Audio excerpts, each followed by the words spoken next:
44-year-old parcel handler Patty Marr is suing her ex-boyfriend, 37-year-old factory worker James Brown, for a series of unpaid loans. James says the money wasn't a loan until they broke up. Order. All rise.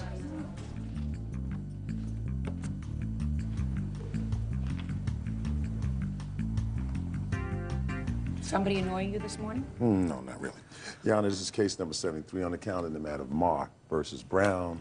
Parties have been sworn in. Judge, you may be seated. Folks, have seats, please.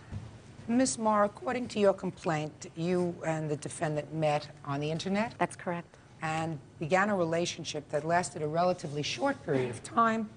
During that time, it is your claim that you made loans to him well in excess of $5,000. That's correct, Your Honor. The relationship is over, you want your money. The defendant says that he made no promise to return anything that you gave him, that everything that you bought or gave him were just that, gifts, right? Correct. Give me the date when, after you met him on the internet, you met in person. March 20th of 2000. And how long did the relationship last? Up through February 27th of this year. When was the first loan that you made to him? May of 2000. Tell me the circumstances surrounding that. At that time, he would tell me how stressed he was and he needed money for bills, about $500. And he wanted it in cash, and I did that for him. Where were you when the conversation took place? On the phone, late at night. He said, you said? He just said he was behind in bills. He didn't know what he was going to do. You know, he was very stressed. And when he gets stressed, Your Honor, he gets chest pains. And so you said what? I said, I'll be happy to loan you the money till you can get on your feet. And it was definitely a loan. You didn't say to him, it's definitely a loan. I just want you to tell me what you said to him. I said, how much would it take to catch you up in your bills? That sounds right. That sounds like something you might say to him. How much will it take? And he said, $500? Mm-hmm. Is that right? No, Your Honor. Okay. You say he told you it would be about $500. Mm-hmm. And what did you say? I said, I'll be happy to get you on your feet. Okay. That sounds better. Not probably quite accurate. I'll be happy to help you. Or that wouldn't be a problem. I can help you with that. Is that what you said to him? I will help you out until you can get on your feet. He was unemployed at the time. Okay, so you said, I'll help you out until you get on your feet. Mm-hmm. Which he never did, in my opinion. Right? Pardon me? You said, I'll help you out until you get on your feet. Is that a loan? Yes. Yes, that's a loan, perhaps, if he ever gets on his feet. Well, he says he's broke, but I know then he's different. not on his feet. Well, he is employed now. Not on his feet? That's a matter of opinion. I understand that. That's not smart of you. All right, so when was the next time you claimed you gave him money? Would you like to see? I don't want to see okay. Listen to me. There was tons of times, and the reason I just kept doing it is because he would tell me he had a terminal illness, he had a year to live. He faked heart attacks, and he would threaten to rob a convenience store, and I would panic and think, you can't do that. That's immoral. That's against the law. What can I do so you're not so stressed? He had heart attacks. That is how my husband died. I was just totally worked up. Not true, Your Honor. I have proof. Just a second. My son here, he has witnessed these things that I have said. Listen to me. I want you to calm down okay. and calmly tell me the next time you gave him cash. When was it? It was in October.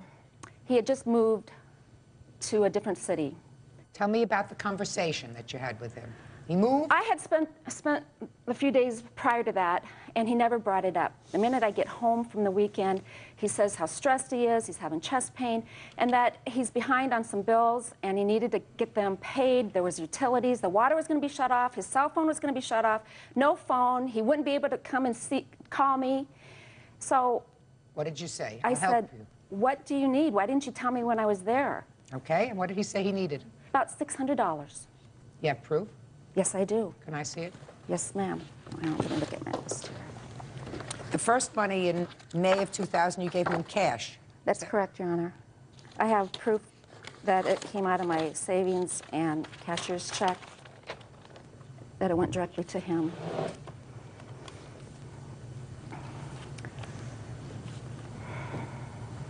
I want to know the next cash item that you gave to him.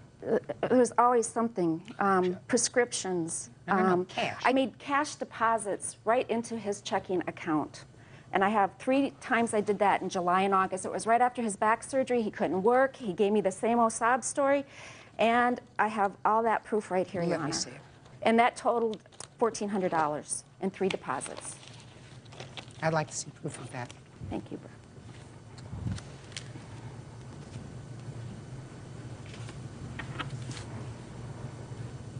All right, when was the next cash that you gave to him? At the end of the year, $400. I have the withdrawals, and I gave him the cash. That doesn't prove anything. You just withdrew $400, but it doesn't show that it was transferred into his checking account. Is that right? He didn't have a checking account in town. Yes, I did. I gave it Whatever. right to him because he came down to see me, and the only way he could come down to see me is if he rented a car, and so that's why I gave him $400. All right. He would constantly give me these stories that I would... Miss Marr, if you're constantly giving you stories, then you say to him, after the second time he gives you a story, you say to him, adios, goodbye. Real cases, real people. Judge Judy. Patty Marr claims ex-boyfriend James Brown conned her out of money by playing on her sympathy. Patty says he faked a heart condition and a life-threatening illness. Your story is, and I read your complaint, that your husband had died of a heart attack, that you met him, that you were very vulnerable, that he appeared very, very nice person, that he... But he manipulated me. Well, you're a grown-up lady. But I was grieving at the time. You're a grown-up lady. Yes, Your Honor. Okay, so he took advantage of you. Yes, by faking heart attacks, by threatening to commit suicide. I would be on the phone for hours. Well, that would have saved you a couple of bucks if he committed suicide. You know, there comes a point when you say, listen, you got to do what you got to do. But I cared for him. I loved him.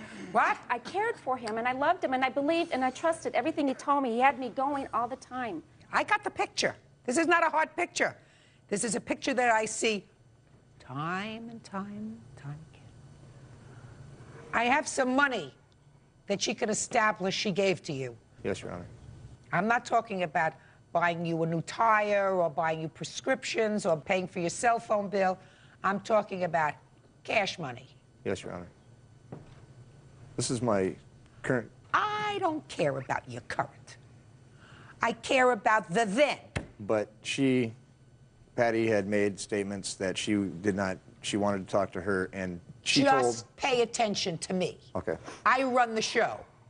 And if you have a heart attack here, we'll make sure, very, very sure, sir, that you get out the door so you don't interfere with the rest of my calendar. Do you understand? Yes, sir. Yes, ma'am. Do you understand? Yes. She gave you cash. She wrote you checks. She deposited cash in your account. Is that true? Is this proof here that I have accurate? Yes, it is, but Perfect. there is... No. No. Your Honor. I'll ask the next question. Did you repay her in cash for any of this money? $500, $600, and $1,400. Did you repay her for any of that? If she wanted me to come down and see her, why would I repay her when she wanted me to come down and see her? The That's why answer she is was either telling me. yes or no. No, I told her there was never no talk about repaying her. I'm asking you a question.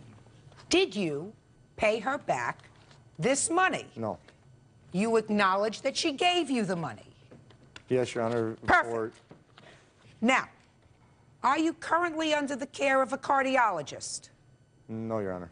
Did you at any time indicate to the plaintiff that you had a heart condition? I do have a heart The answer problem. is either yes or no. Yes. You did. And did you at any time tell the plaintiff that you were stressed financially? Yeah, I was stressed financially, yes. And after you told her that you were stressed financially, she gave you some money? Yeah, she said, I'll help you out, here's a gift, you know. And I said, I can't afford to repay you. She knew I could not afford to repay her. Why can't you afford to repay her? I was unemployed, Your Honor, raising... Why were you unemployed? Because I had back surgery and A lot of people surgery. have back surgery. When did you have back surgery? June of last year. Where had you been working before that time, sir? I was working part-time at Walmart. Part-time at Walmart? How old are you? 37. Why were you working part-time at Walmart? What's wrong with you? I had 2 stomach surgeries. 2 stomach surgeries for what? Stomach, what was polyps, cancer. You know, I doubt that.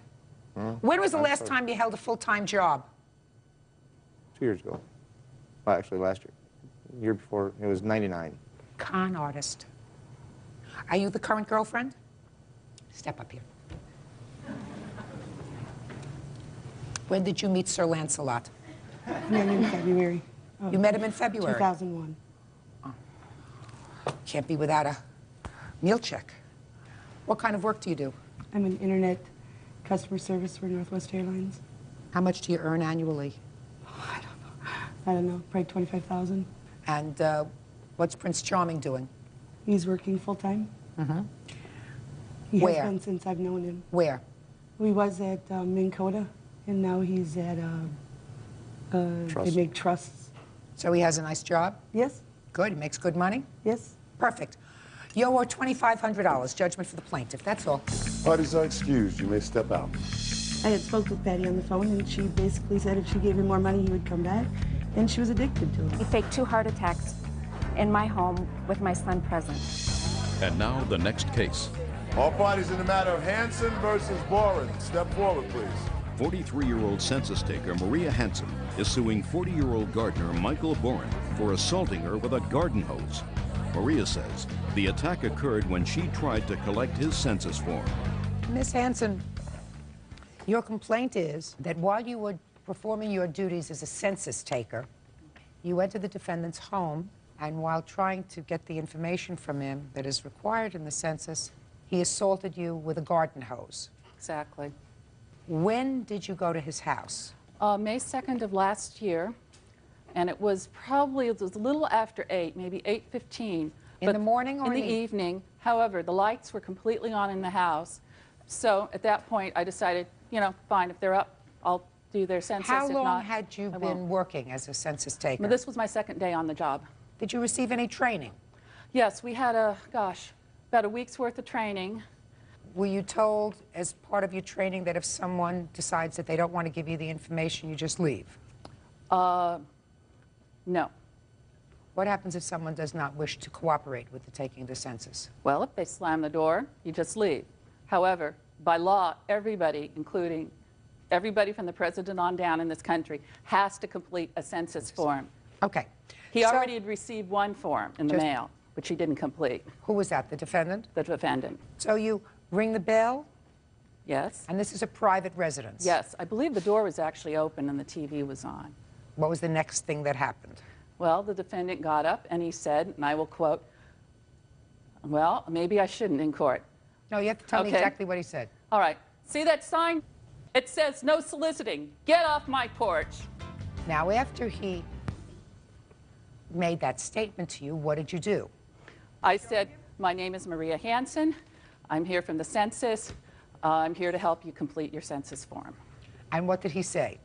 Get off my porch. Okay, and so what did you do? Then at that point, he walked out of the house. And you were standing, but you were I standing. was standing on the porch. And I started to fill out a form that we were given that explains, you know, sorry we missed you. You know, we're census, please call us back. We'll set up a time to interview you, blah, blah, blah, blah, So blah. he walked out the door, and what did he do? Well, as I was filling out my form that I intended to leave on the door, but I did not, he was gathering up his garden hose and turning it on. So and what did he still do? screaming obscenities. Just a minute. So he went to he picked up his garden hose that was in the front yard, Right. and Turned it on. And as I decided to get out of there fast, because it looked like he was going to hose me down, he did. if he, you, out.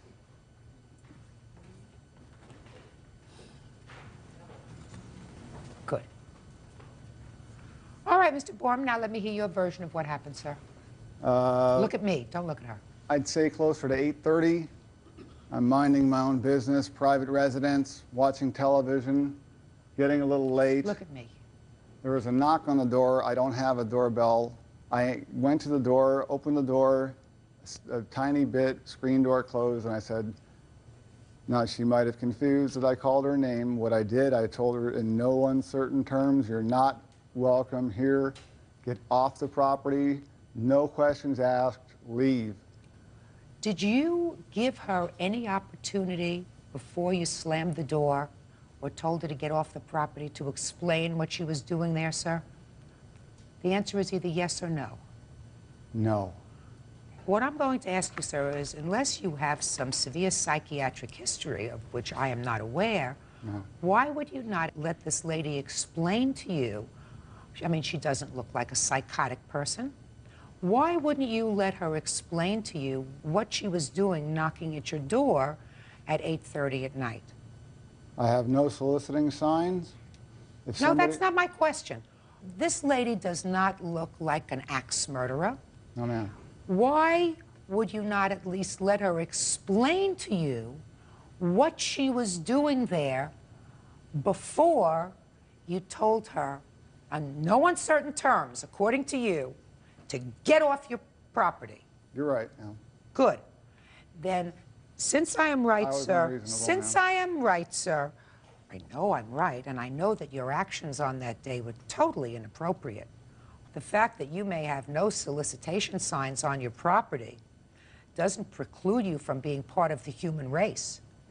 And lady came to your home. She could have just as easily come to your home for the purpose of requesting assistance because somebody was injured.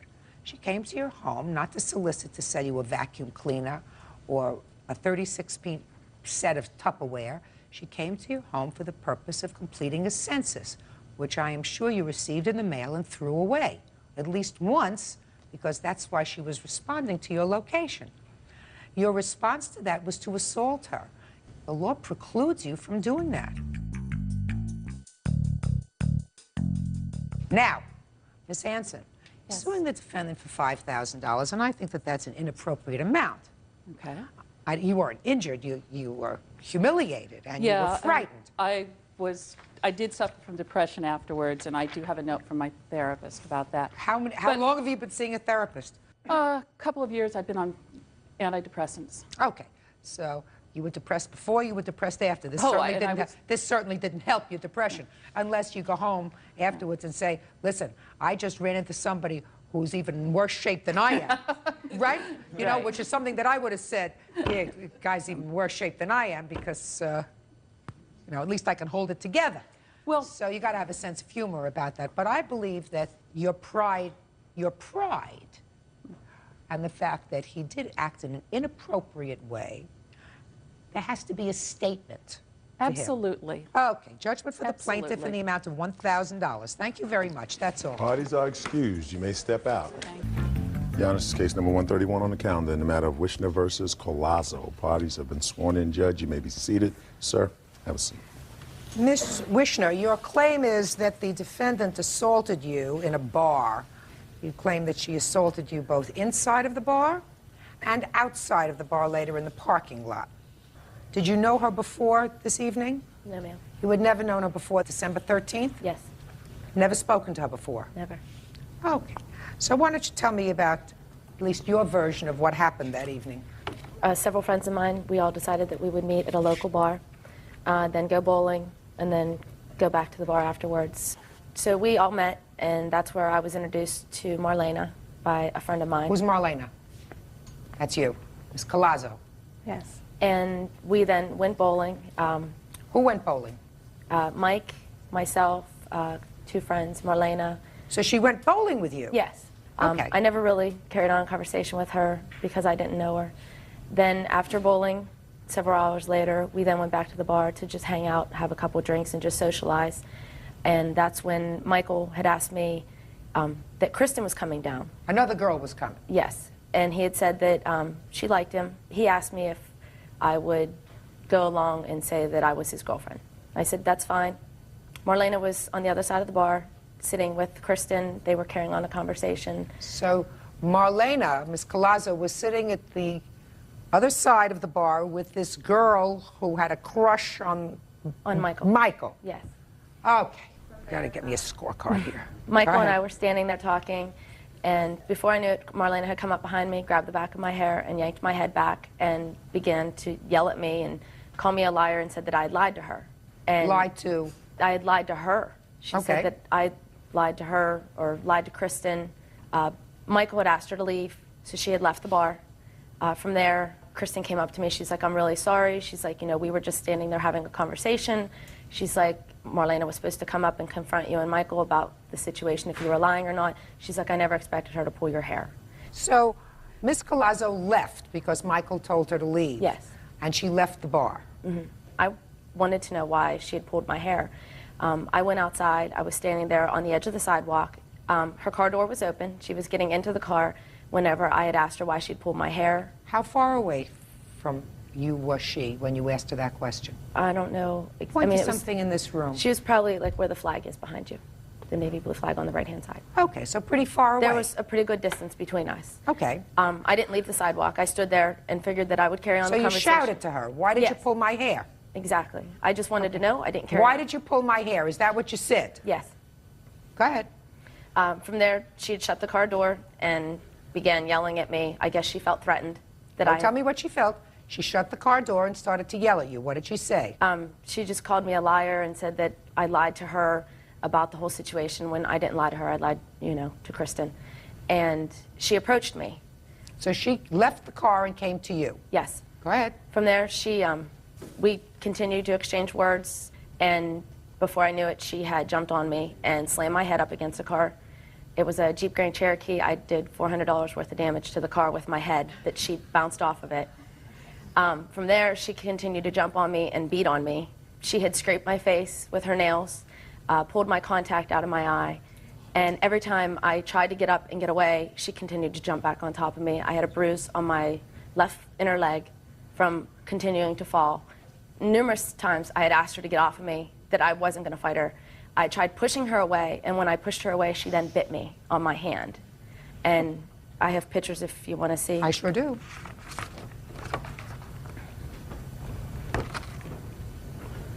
She had bit me on my left hand in between my thumb and my pointer finger. The pictures are really hard to see. I have scars on it from where she bit me. From there, finally somebody came outside and pulled her off me long enough for me to go inside and call 911 and have the paramedics come. Okay, now you hit somebody's Grand Cherokee, and reading between the lines in your complaint, I gathered that somebody was forced to pay for the damage on the Grand Cherokee. Who was Yes. that? I had to pay $255.19. She was supposed to pay $220.19. And you want her to pay not only the $255.19 that you paid for the truck, but also for your injuries Yes. that you sustained as a result of what you claim was the assault. Okay, did you finish your story? I have all the medical reports, if Okay. you would like those. No, I don't need them yet, but I may, so keep them handy. All right, Ms. Collazo, let's hear your version of the events. Okay, everything's true up until the part to where we came over to talk to her. Also, she had talked to me earlier. She said she had no conversation with me at the bar at the bowling alley because earlier that day I had asked her and Mike, were they a couple in conversation at the bar before we went to the bowling alley. And at the bowling alley, we did talk. I mean, you can't really bowl. I don't care Okay, whether you I'm talk. just letting you know that we did speak. At the bar, yes, I was talking to Kristen. We were talking about the fact that Mike had told her that her girlfriend was there. And I said, what are you talking about? He doesn't have a girlfriend. She said, well, that's her right there. And I said, no, that's not her it's not his girlfriend. I said, they're making a fool of you, you know? And she's just like, I don't understand all that crying stuff. I was like, well, if you want to, I said, we can go over there and ask her right now, and you can stop sitting here being the, you know, the red thumb here and go on with your business. So we go over to the side of her, and I tapped her. She was turned around. Mike was in between us, and I tapped her on her shoulder, and I asked her the question, and she said no. And she looked at me with this face, and she's just like, well, why do you care? Why do you care? And she started getting loud in the bar. Mike was standing in between us, and he did not ask me to leave. He said, Marlena, I know you're better than this. And I said, I know I am. And I turned around, and I proceeded to leave the bar. I turned around, and she was right there, coming at me, asking me, who do I think I am, and why do I care, and why is this important to me? And she grabbed at me. So what was I supposed to do? Of course I grabbed her and started, I beat her up, but I mean, she had me, you know? And we hit the car, we hit the ground, we rolled around for a little while, and She got someone's cell phone because she was on the phone outside making phone calls, calling me a this, a that, I'm going to jail just because I'm a stupid N-word and this, that, the next and the other. And I'm like, whatever, I'll wait here for the police. The police came. He said, are you the person who called the police? Can I see the police report, please? Real cases, real people. Judge Judy. Stephanie Wishner says she was assaulted by Marlena Collazo during an argument at a bar. Stephanie claims Marlena rammed her head into the side of a truck.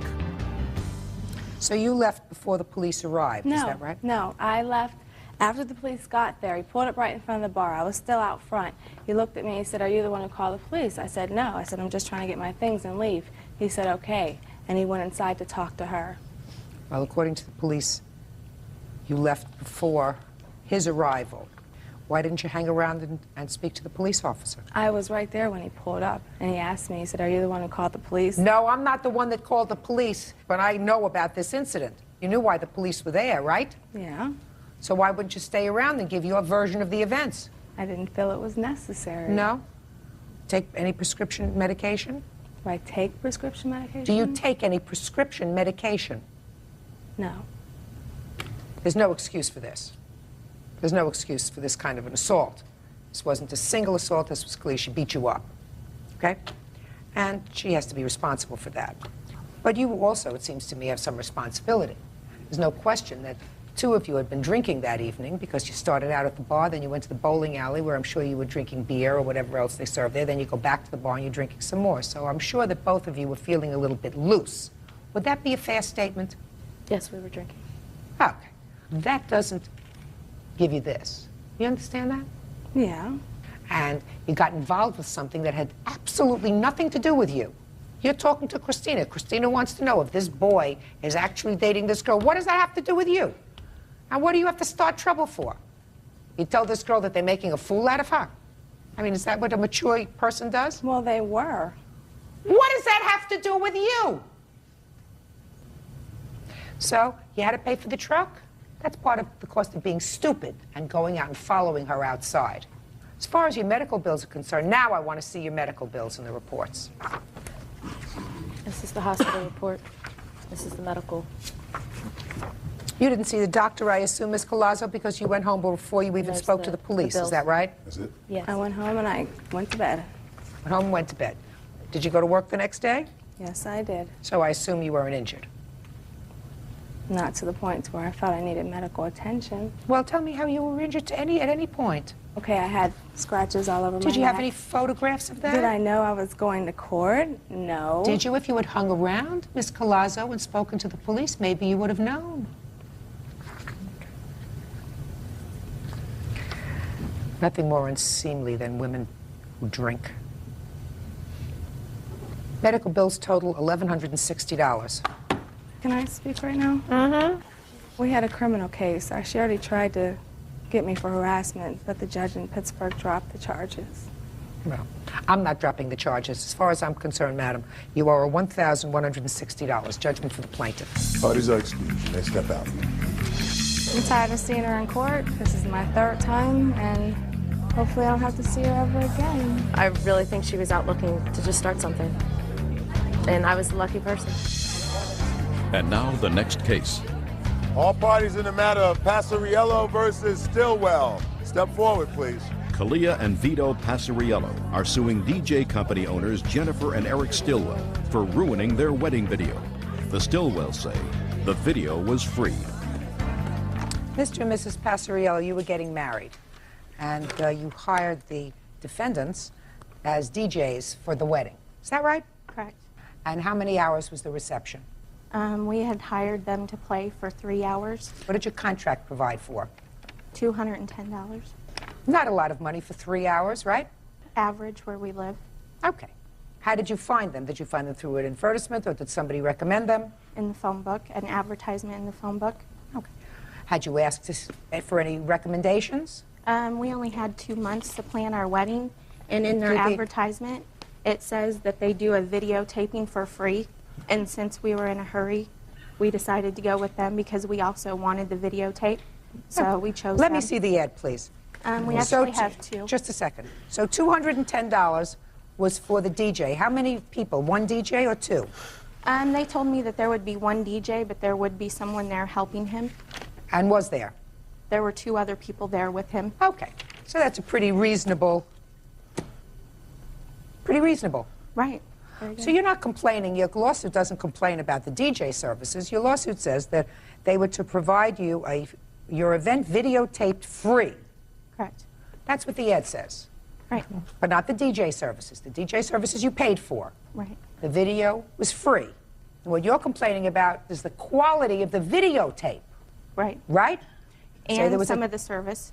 Well, you never like everything that a DJ does, Ms. Paciarello. They lost our first dance song, and they also asked me to make up a song list, and the song list was not played.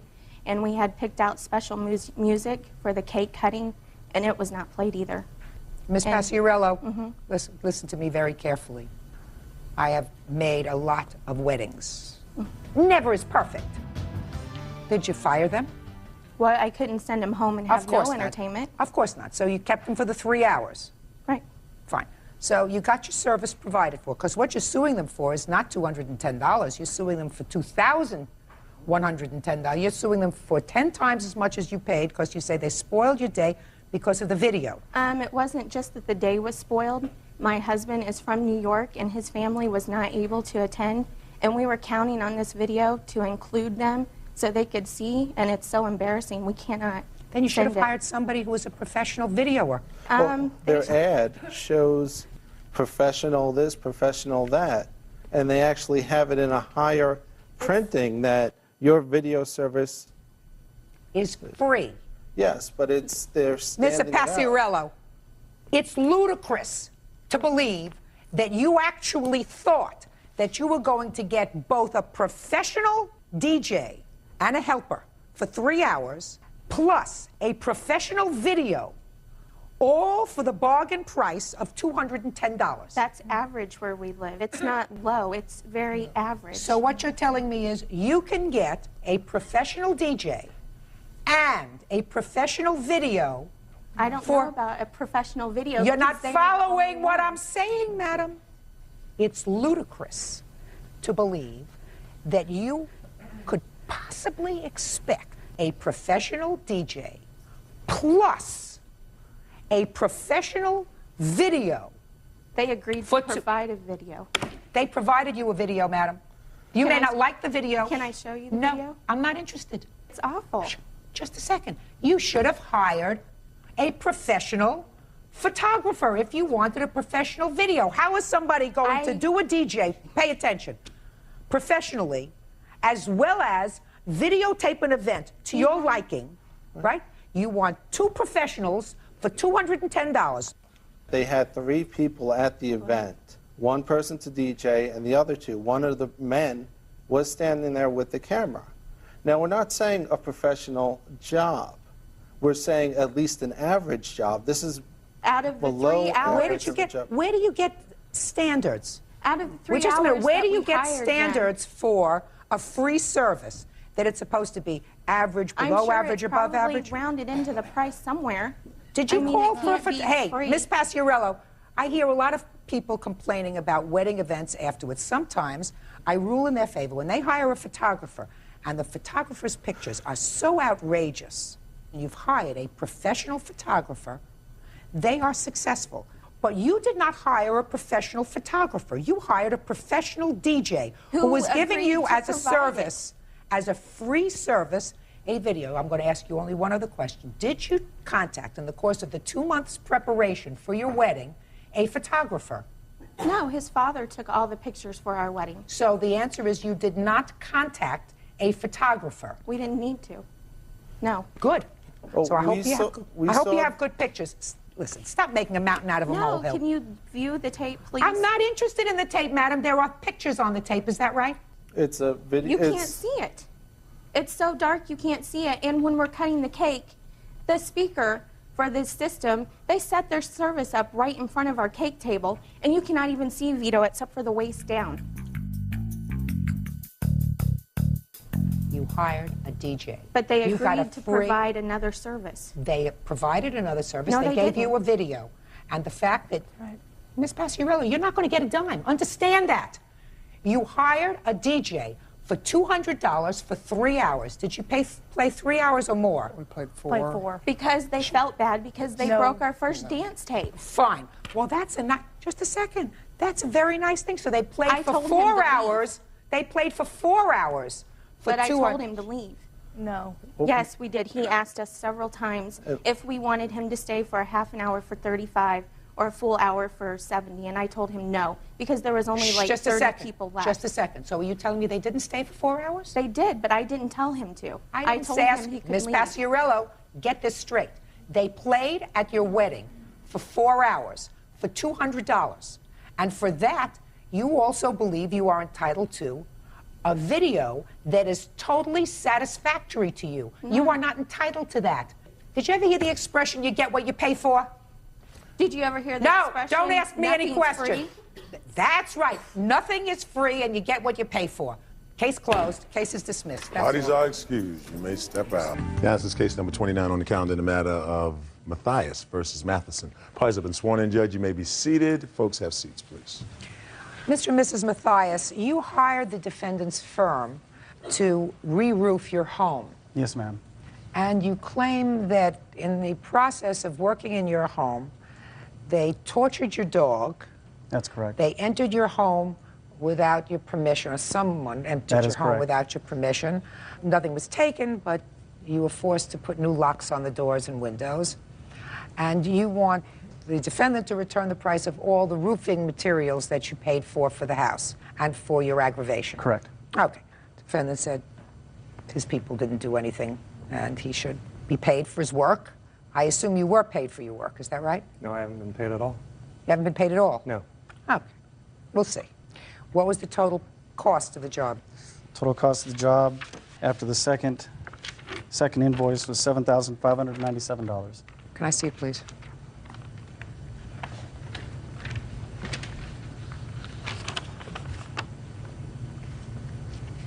Did you give him any deposit? No, ma'am. So you gave him nothing? No. Did this price include the materials? Yes, ma'am. It did? Yes, it did. So you have paid for neither materials nor the roof? I've paid for the materials, yes. Who did you pay for the materials? His supplier. How much did you pay for his materials? $2,400. And is the material money that you want back? Yes. Okay. When were you supposed to pay him the balance? I told him that I'd pay the balance after a person of the court told me to do so on good conscience. I cannot, after what happened. Okay. Now, you were not at home when this work was done. I arrived home at 3 o'clock and 2/3 of the job was complete. You have, I assume, a witness who saw what happened. Yes, ma'am. Are you the witness? I assume you're the witness. Step up, please. Tell me your name. My name's Karen Dick. Are you a neighbor? Yes, I am. How far away from the plaintiff's house is your house?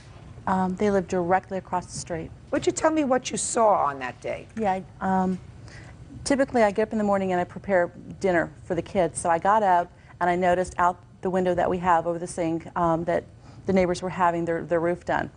I went on about my business, and then as I'm looking out the window, I was at the sink doing something, I noticed there was a sort of a large dog. It wasn't a big dog. It was tall, but it wasn't too big. I didn't really recognize it. I've only been in the home with my boyfriend about 8 months, so I hadn't really met the neighbors. I've only said hello to them. I noticed the dog was on Joe's front lawn, kind of in the middle of about 5 gentlemen who it seemed like they were just kind of scurrying the dog. I didn't know if maybe the dog got out, they were concerned this dog's interfering with their work, if they were nervous. A few minutes later, I came back to the sink. I now noticed 2 of the workers have hammers in their hand and they're swinging at the dog. The gates open, so I realized that the workers must let the dog out. So at first I think maybe they're just trying to intimidate the dog. What kind of gate was it? Was it a fenced yard? It's a fenced yard, yes. And you saw that it was open, yes. Now, when you saw them swinging these hammers, none of the blows connected with the dog? I did not see that, no. Okay. As I'm watching, though, the dog's showing no aggression, so that wasn't the issue. And the dog is kind of scurrying back, and it's sitting back on its back legs. So it was surrendering. They could have easily put it back. At this point, now they're playing a game. The hammers are getting closer to the heads. They're laughing. They're smiling. They're going to hit that dog. So I'm screaming hysterically at the top of my lungs, please stop. What are you doing?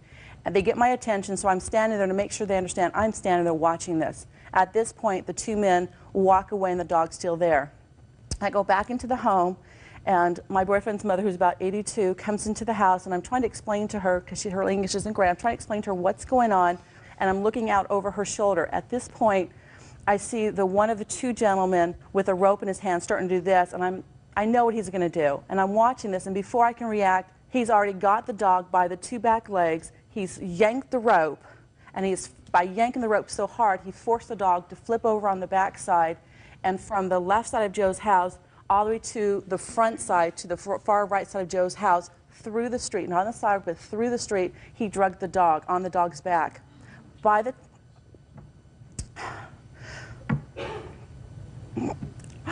I'm sorry. Okay, I'm fine. Was there any, when he did that to the dog, when he tied the dog's back legs, were they still right near the fenced-in yard? No. Thank you. The gentleman that had the rope was standing in the street when he picked up the rope, because he's walking down. So the dog had moved? The dog really hadn't really moved. The dog was still in the grass, from what I recall. He's still kind of on the grass. He hasn't really gone anywhere. The gentleman takes the rope, and he's walking this way. So he had gone down, I don't know if it's truck, I couldn't see from my window, but he was coming back. And when he came into my view, that's when he had the rope in his hand, and that's where he took the rope to the dog's legs. As he dragged the dog through the street, that's when I ran back outside, and I wanted to make my presence completely known that I'm watching this and I'm seeing who's doing this. Because he's tugged the rope so tight, there was no way for the dog to break free for quite some time. How did the dog Just by wiggling and wiggling and wiggling. At this point, the dog was able to run up to the front porch, and as I'm walking, because I'm moving this way, to see what's going on, the dog, I could see him burrow into the corner on the porch to just be left alone. The gentleman who had the rope walks up and kind of goes down and starts going, trying to get the dog to be nice. And I'm thinking, if you've done all this to the dog and you're not scared of the dog at this point, how could anyone even conceivably say that you were just intimidated by this dog and that's why you did any of this to get the dog back in the backyard? There was no intimidation by this dog. So I'm just standing there. I'm not going to leave until I can see this dog put back in the backyard. Eventually, the man does sit there. He pets with the dog, and he picks the dog up, and he does eventually put the dog in the backyard, close the door. I go in the house, and I don't know what to do. Again, I don't know the neighbors that well. I'm thinking, should I call the police? I don't want to stir something up, call the police, and then have a problem with the neighbors. So I'm thinking it's better for me to advise them first. I have to go to work, so I call my boyfriend, tell him what's going on, to please make sure that they're aware of what happened, to let him know when I come home from work, I will fill him in on the details. After I'd done that, I noticed the truck was open, and I saw the phone number, so I called the number to see if I could talk to the owner of the company to tell him to please come out, and I would speak to him personally. When I called, the gentleman said that I'd have to leave my phone number, someone would have to call me back, and I wasn't comfortable with that. So I figure it's better for me to let things be until I get home to bring this out. And then that evening, that's when I went over and spoke to the Mathiases and told them what I had seen. Okay. Real cases, real people. Judge Judy. Monica and Joseph Mathias claim employees of contractor Glenn Matheson tortured their dog. The Mathiases say the workers hogtied their pet. You also claim, Mr. Mathias, that the house was open. Yes, it was. Do you have a witness to that? I have a witness from our mail carrier that said that she delivered... No, you don't have a witness. If you don't no, you're correct. I do not have a witness. I have a letter from the mail carrier. Okay, the mail carrier stated to me... You can't tell me what the mail carrier stated. Okay. You can't give me a letter. I have to see a witness testify. You see, testimony is powerful. I can make a determination as to credibility, etc. There's no question that there was no property taken from your house. I don't believe there was, no. Good. You weren't there that day. No, I wasn't. So you don't know what happened. Correct. Just from what my foreman, Bernie, just told me. Okay. What's Bernie's last name? Ramirez. Mr. Ramirez, would you step up, please? You were supervising these men that day? Yes, ma'am. Were you watching them at all times? Yes, ma'am. Did you see what happened with the dog? Yes, I was there too. I was, when the dog came out, When the dog came out of where? From the yard. How did the dog get out of the yard? One of my workers go inside to collect the electric power, the extension cord, and the dog, he leave the door open, and then that's when the dog come out. So one of your workers allowed the dog to get out? Right. Were you told, sir, that there would be a dog there? Paperwork that I provide suggests that they keep the dog at a neighbor's house or inside the house. That's not what I asked. No, I didn't know there was a dog there. Okay. Go ahead. So one of your workers let the dog out? So the dog come out and I start playing on the front of the yard. And I was talking to him by the phone, and so I saw the dog running, running in the front yard? On the front yard, in and out. And then, so I'm scared because I said, well, maybe the dog is gonna go away. So I tell my workers.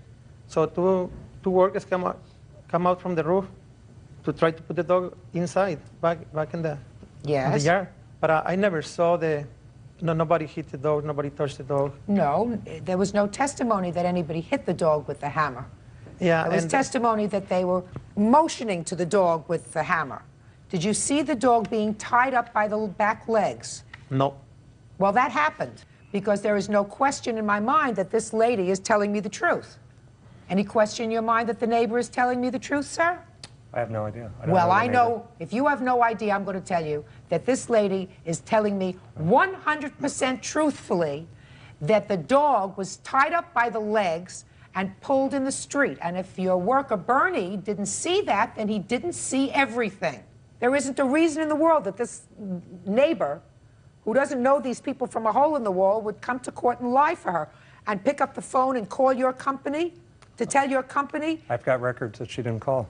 Oh.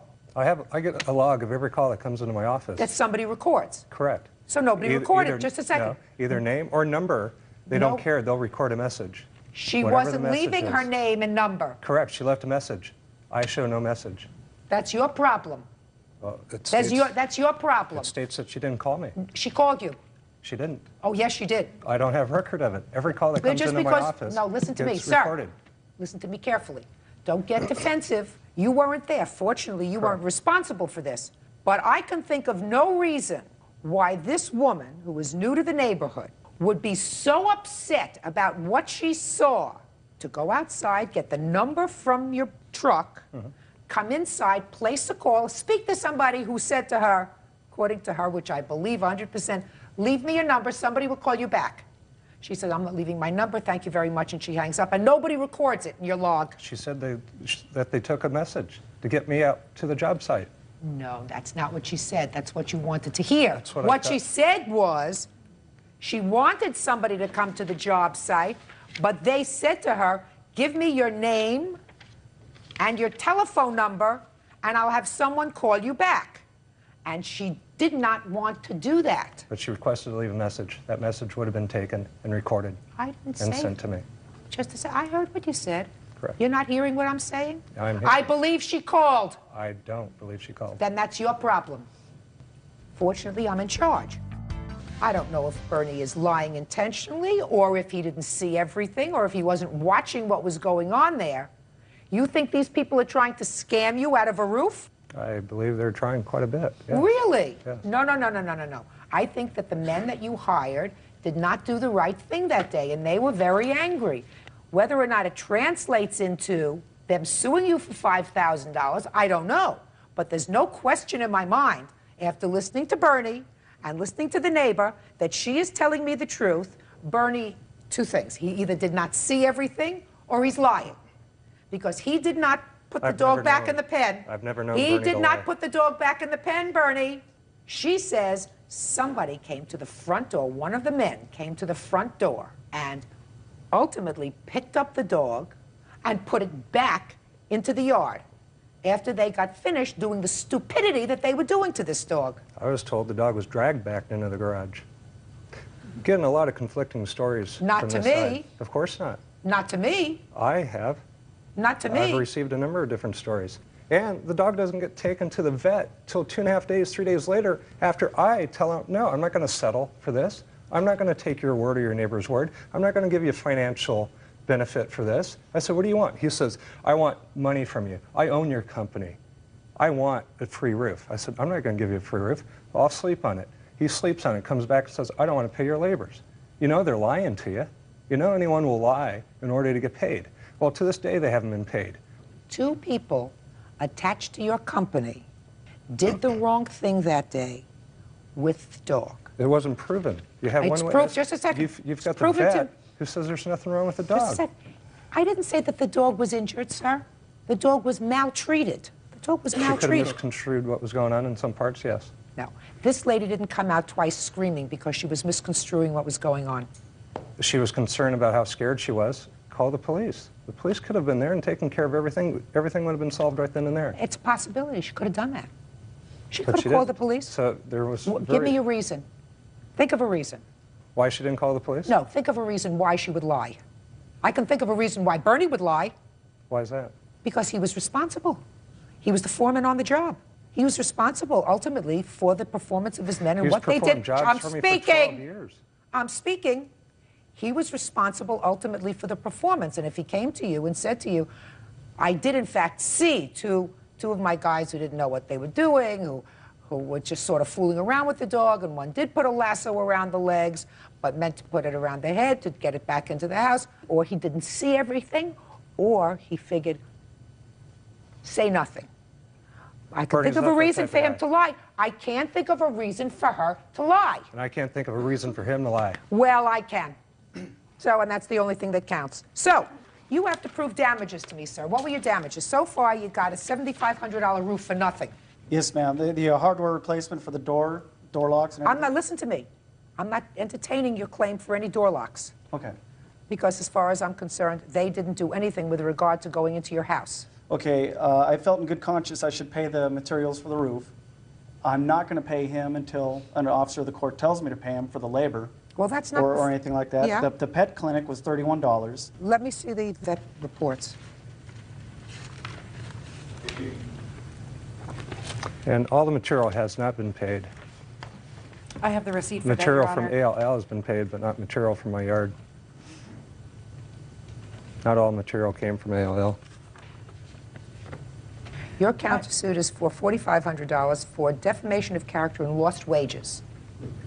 The defamation of character, I assume, has to do with these people saying things about your business. Correct. Contacting the Better Business Bureau, threatening to contact the newspaper, and degrading my company.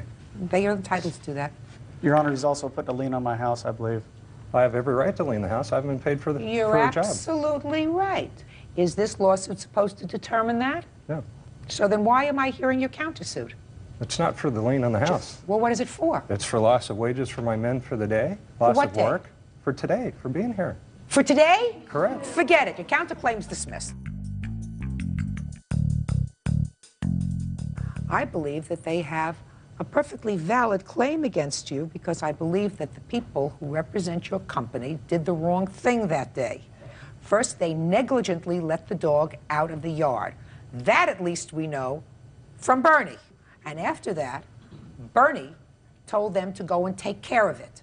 Then one of them dragged the dog across the property, not even the property, not even the grass, but into the street, With in no the gravel. damages to the dog. What? No injury to the dog. After all this horrendous treatment of the animal. Judgment for the plaintiff in the amount requested, $5,000. You're pretty thick. Parties are excused. You may step out. Yeah, this is case number 101 on the calendar in the matter of Walker versus Stubbs. Parties have been sworn in, Judge. You may be seated. Ladies, have seats, please. I see a whole bunch of ladies here, but no men. Where is he? I tried to talk him into coming, but he was too embarrassed to be on TV with this matter. Yes. Shh. They caused the trouble. Mm-hmm. This is true. And they just drop it and walk away. So, ladies, let's us have a little talk. Yes. You want me to leave? No, you can stay, Bert. You're close enough. You were seeing the defendant's husband. Right. Yes. And you claimed at the time you started to see him, you didn't know he was married. You Exactly. found out he was married. Your claim is that even when you broke up with him, or he broke up with you, whatever it was, that his wife, the defendant, vandalized your property, caused you great stress, was harassing you. She says that it's actually you who were doing the stalking, the harassing, the interfering with her family, so I have a claim and a counterclaim, each in the same amount of money, $1,000. Right? Right. And somebody has a protective order. Who has a protective order? I do. I'd just like to take a look at that document, please. When did you start to see her husband? Say 96, September of 96. And how long did you see him? For approximately a year. And you haven't seen him since 1997? Well, actually, I haven't seen him since like 99. Actually, I've seen him, but not as a relationship. I've seen him. Or is him fixing my car? He has a shop. He's a mechanic. But since 1999, you haven't had a romantic relationship with him? No. You telling me the truth? Yes, I mean, I'm married and everything. I've gotten married and everything, so. It's over. Been over. All right. You have any information? Yes. They've been seeing each other since? She was just trying to convince me that she was still dating him just last month. How was that? She was calling my cell phone, and I have my cell phone bill. When she was in the hospital and she was so sick, but she had enough time to call me continuously. Did you call her for any reason? Well, actually, she called me, and she came to my house and left a letter at my house on the 12th of April. This is how this whole thing started. She came to my house, left this letter right here, which is the same date that she broke the window, which is the pictures right here. Just a second, just a second. Did you send this letter? I did. Could we talk for a minute? Mm-hmm. Yes. Like grown-up gals. Mm-hmm. You have a husband? Mm-hmm. He's your problem. Mm-hmm. You want to have anything to do with her husband? No. You believe that? Well, I believe it now. Do you have children? No, I don't. I have custody of my niece, though. How old is she? 9 years old. How long have you had custody of her? Well, like the last 6 years. She's been with me for about 6 years. And you have a husband? Yes. How long are you married? Since August 26th of 2000. Is he a nice man? Very. What kind of work does he do? In the oil refinery, the oil field. And do you work? No, I don't. So you stay home and take care of your niece? Exactly. Any reason you want to have grief with this lady? Well, no, I don't have a problem with her. How old are you? 32. Any reason why you should want to have grief with this lady? Well, grief in your life? No, but what I'm saying is, the answer can I is no. explain myself? The answer is no. Okay. Right? You don't want to have any grief in your life, right? No, I don't. You have children? Yes, I do. How long have you been married? I've been married 6 years. Does your husband work? Yes, he does. What kind of work does he do? He's a mechanic. You have to find someplace else, by the way, to have your car fixed. I know you haven't been back there in a while.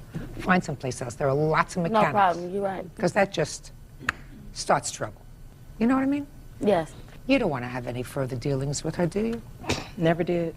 So why don't we come together, ladies, and come to terms with the fact that all of this trouble started because a guy was cheating on his wife, using 2 women at the same time. Because he didn't tell you he was married, right? No, he didn't. That's what you told me. And I'm sure he didn't tell you he was fooling around. Can I say something? Yes. When he was cheating with her and she found out he was married, she thought she should help him to destroy his marriage, and she started calling my job to tell me what color underwear my husband has on as if I didn't wash them. Just a minute. Let me tell you something. He was the user. Mm-hmm. Because if he conned her into thinking he was available, he allowed her emotions to run full circle. And all of a sudden, she finds out he's married. It's much easier to take things out on each other than it is to take things out on the person who's responsible, and that's the guy who was afraid to come to court today, right? Right. Why should you two ladies be dumb enough to suffer for what he did, which is really what you've been doing to each other? Both of you have been doing it to each other. Mm-hmm. Both of you. And that's ridiculous. He caused the trouble. You know, he makes a mess and he walks away, leaving 2 ladies to fight over him, and he's probably enjoying it, and he's probably not worth it. Very few of them are. Real cases, real people. Judge Judy. Natalie Walker says her ex-boyfriend's wife, Deshaun Stubbs, broke her living room window with a bottle of Snapple. Natalie also claims Deshaun slashed her tires and wrote defamatory statements on her garage door. Yeah, what do you want? Tell me. Yes, I would like to just say, that's really not the problem, wanting him or nothing, or bothering her or nothing like this. My problem is, this Easter I was in the hospital, and she came up to the hospital 2 days in a row, you know, to confront me and fight me. We had a fight. I have to report everything at the hospital. This is the problem I'm having with her coming to where I am, you know what I'm saying, as a patient in a hospital and create problems for me. I read that, and I read that you went to the hospital twice. She was in the hospital. She was. And I did not assault her, and if I did, I would have been arrested. Why did you go to the hospital? She asked me to, and here's my phone bill to prove it. She was calling me, and she was so sick, but yet she wasn't too sick to call me on 439, 442, 518, 519. Why, just a minute, why did you call her house? No, her cell phone after she called me. I never called her house. No, I didn't. Why did you call her cell phone? Because she had previously called me, and I star 69'd her back. That's how I called her back. What did you say when you got her on the phone? I called her and I asked her, I said, why would you call me every year on my birthday like this to create a problem for me? I told you I wasn't messing with your husband. We were just arguing like that over the phone. Tell me what else was said. Then she hung up, and then she called me back, and she was like, well, I don't want to cuss. Well, like she said, like I told you, I'm going to make sure you don't mess with my husband, and this is what I'm going to do to you. I'm going to come. I know where you at. You know I can find where you are. How many times did you call her on her cell phone that day? Twice. What'd you call the second time for? Well, because she hung up. She hung up in my face while we were arguing after she said something. So what'd you call her back for? To make my point. So what was your point that you made to her? That I wasn't messing with her husband, and I'm very tired of her coming around every so often. You told her that already? That was the point I was steadily making. So then she comes up to the hospital? Yes. And she came up to the hospital twice? Yes, 2 2 see days. you. And the second time you had her arrested? No. Well, no, both, they just wrote it out. They didn't arrest her neither time. They escorted her out one night, and then the other night, it's all in this report. What Fine. happened. So if you would like to see The second time, no. The second time she came up, she also says it was a mistake. It was the mistake to go to the hospital to see her the first time, right? It was a mistake. And it was a mistake to go to see her the second time. It was a mistake. She baited me there. I don't care whether she baited you there. Come on. It was a mistake. It was a mistake. You got how many children? I have 3 stepkids and a child me and my husband have together, but we take care of all 4 kids. So you have 4 children to take care of. You got better things to do than to go to the hospital to visit somebody that you can't stand. Look, as a result of that, there's an order of protection against you. I filed one against her as well. But I don't have it. Well, that's because I just filed today. Well, but you filed today. Listen to me. She will get it. She has one against you. The order of protection. You have to stay 100 yards, 100 feet, 100 miles away from her. You're not supposed to go near her at all. Which was violated yesterday. I did not come within 100 yards of you. Yesterday, she brought 2 of her friends to my house. They were at my house when I got home.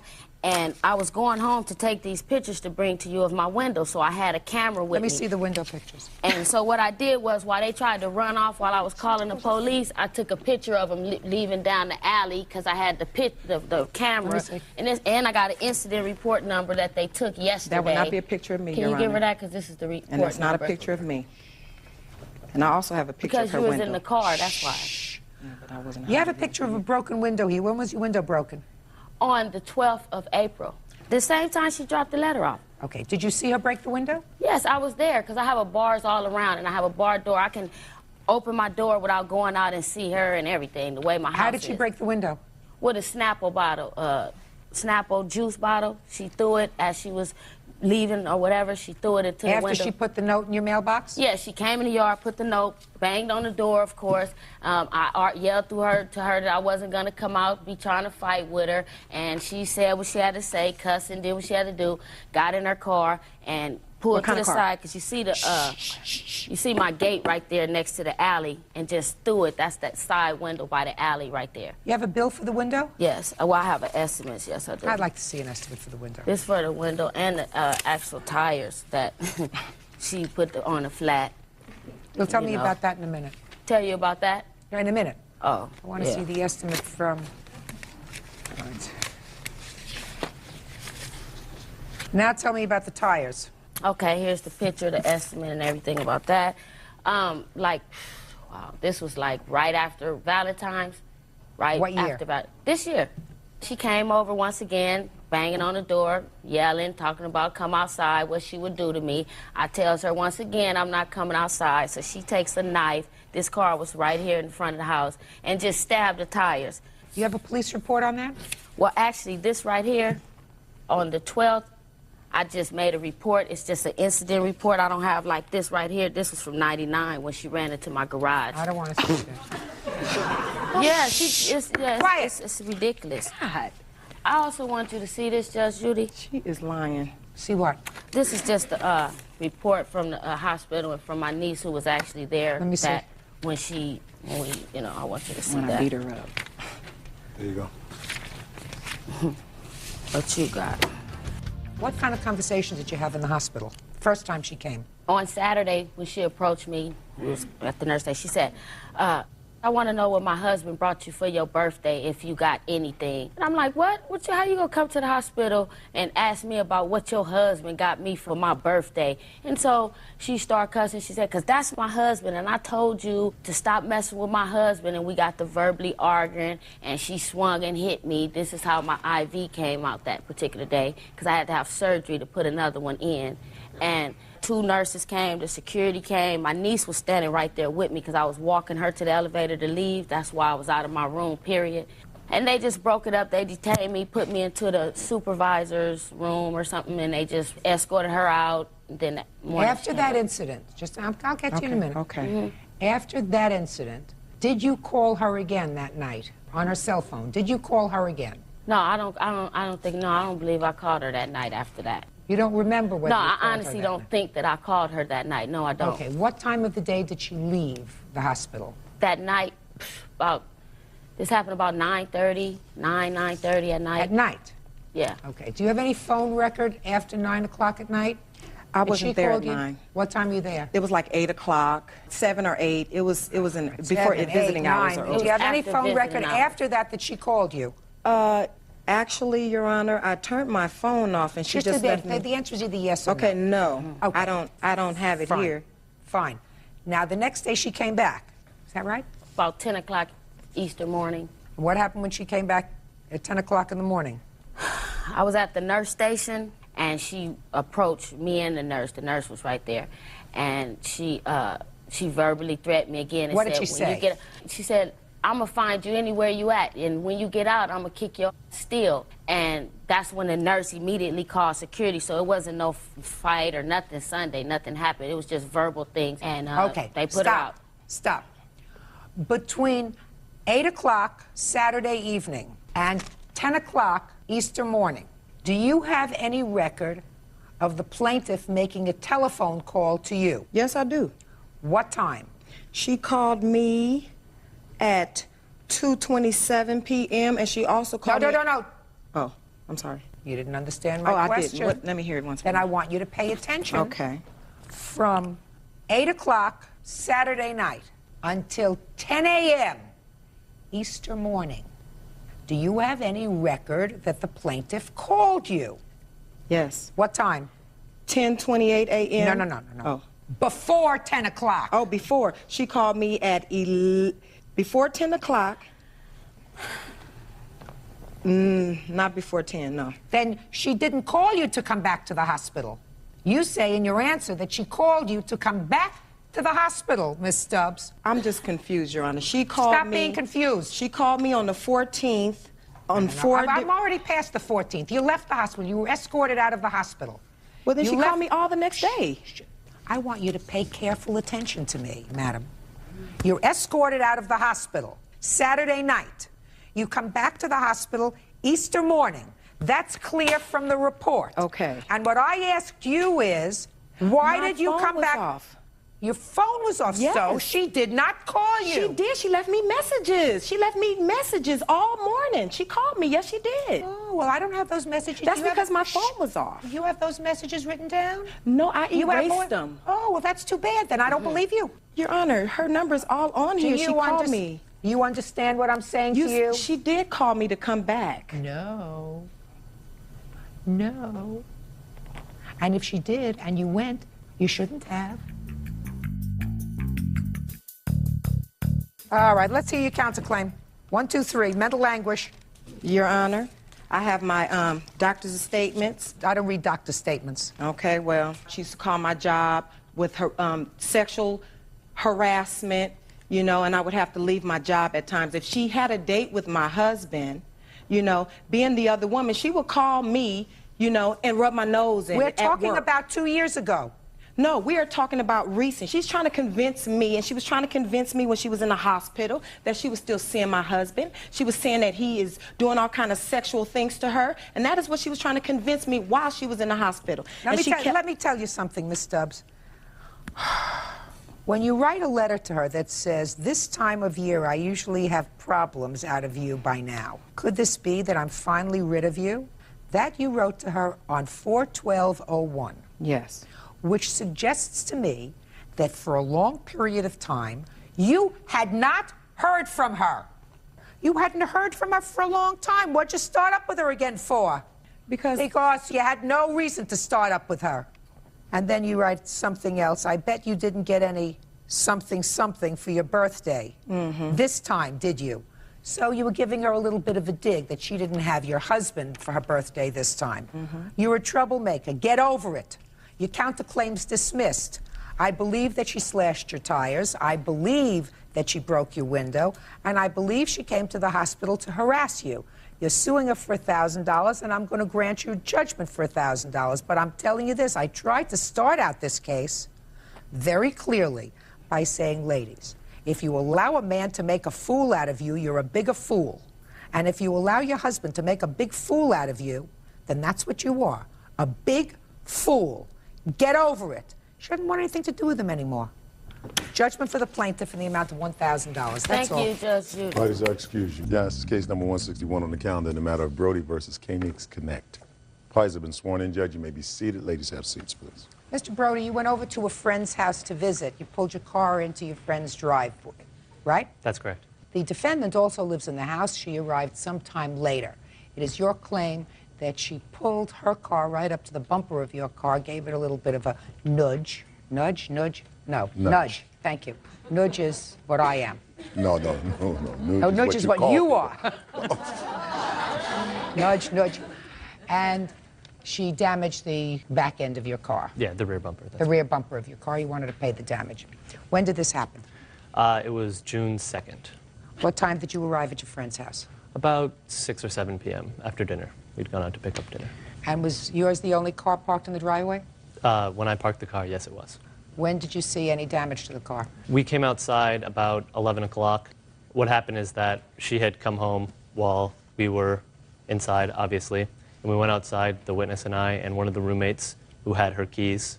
At this house, the parking is a very difficult situation. So all of the roommates leave their keys downstairs, and everyone has permission to move each other's cars. So we went outside and... Because you wanted to leave? Yes. Okay, go ahead. So when we got outside, I saw that the cars were parked in very close proximity. Her front bumper was touching my rear bumper, and it was dark out. So I had him move her car back and shine her headlights on my rear bumper. And as he backed up, I saw scratches and chips on my bumper that hadn't been there before line up with her metal license plate as he backed off. What kind of car did you have? I drive a Volvo S70. And what kind of car does she drive? A Ford Explorer. Big car? Big car. Did you speak to her about it? Yes. We went inside, and one of the roommates got her from upstairs. She came downstairs, and I asked her if she knew if she may have touched my car. And she said, indeed, she had. She had tried to move it forward a couple feet. Ludicrous. I don't want to hear you yet. I'm sorry. She tried to move it forward a couple feet because she was sick of getting tickets for having her car hanging over the edge of the driveway because it's the city's property and you can get tickets for that.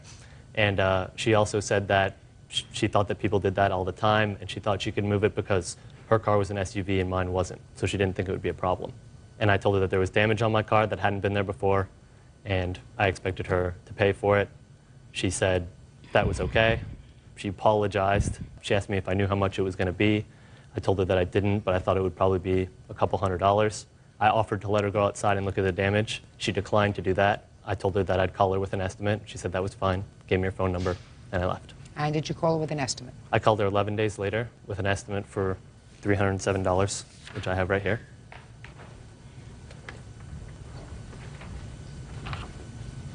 Why didn't you go outside and look at the car? First of all, he had never No, asked... just a second. I asked you a question. My question to you is, why didn't you go outside to look at the car? Well, there's a problem with that statement, and that is that he never asked me to go out and look at the car. Did he tell you that he believed that your car had caused damage to his? No, all that he said was that, you know, I noticed the cars were very close, if there should be a problem, can I give you a call? And I said, absolutely. Here's my phone number. I knew that there wasn't any damage done because I knew I hadn't hit his car.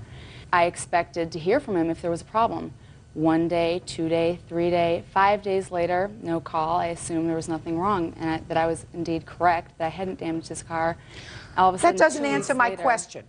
Clearly, when he came inside and spoke to you, you had some indication that he believed that there might be some damage to the car. Clearly, because you just told me you waited 1 day, 2 days, 3 days, 4 days, 5 days. So an intelligent person would say, well, let's go outside with some flashlights and take a look at it right now and see if, in fact, there was any damage. So I'm going to repeat my question. Why didn't you, at that point, go outside and take a look at the car? Because he didn't say there was any risk of damage, and so I didn't think So there you was just anything gave to me look your at. phone number because you thought he wanted your phone number?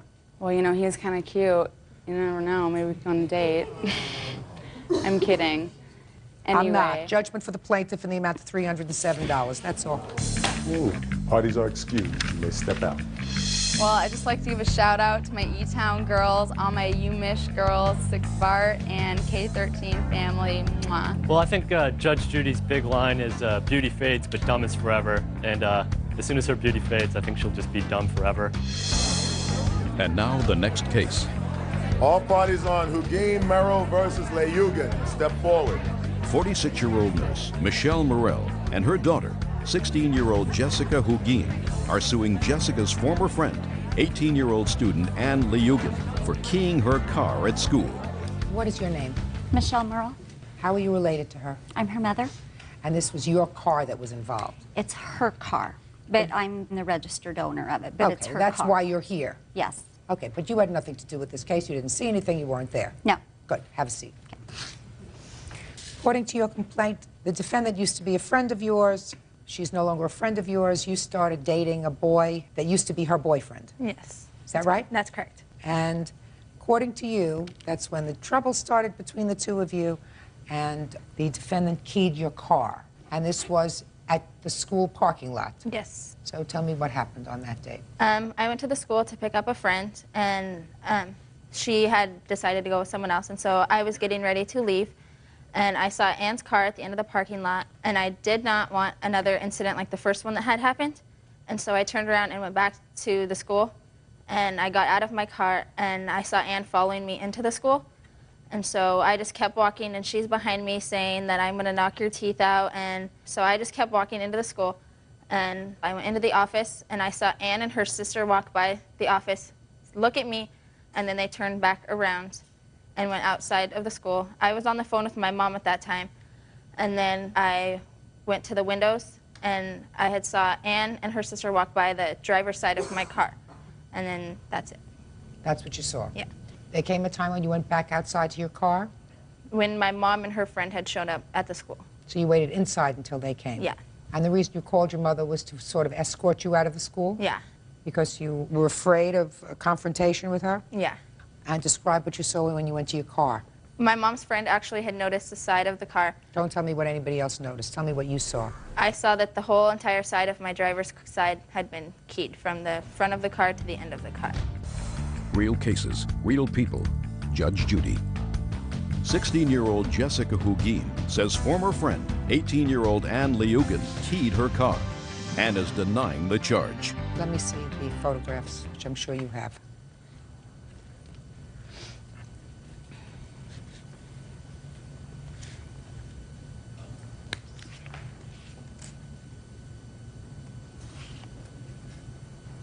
Okay, I'll hear you.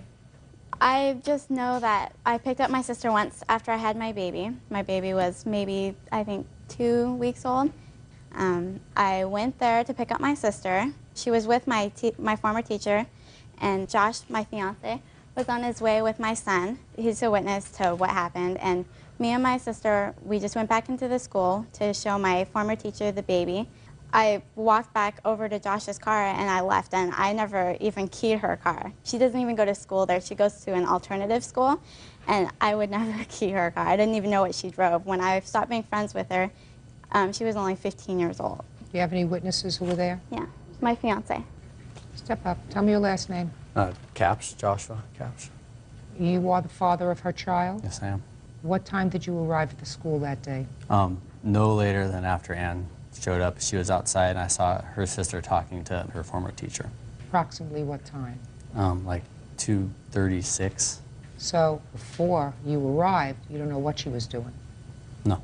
So she was there alone with her sister? Yeah, and Mrs., which was the teacher. Outside when you saw her? Yeah. And after you saw her, you showed Mrs. the baby? Ann and her sister came up to me right when I parked in the parking lot. They told me that they were going to run inside and show Mrs. her son, and they went inside and came right back out. When you arrived, the girls had already parked their car? Yeah. And was standing outside the school? Yes. She came up to you in the parking lot? Ann and her sister did, yes. Took the baby and went back inside? Yes. Then came outside? Mm-hmm. Did you wait for her? Yeah. Did she leave with you or with her sister? She took her car, and she took her sister. She was there to pick up her sister, and I followed them.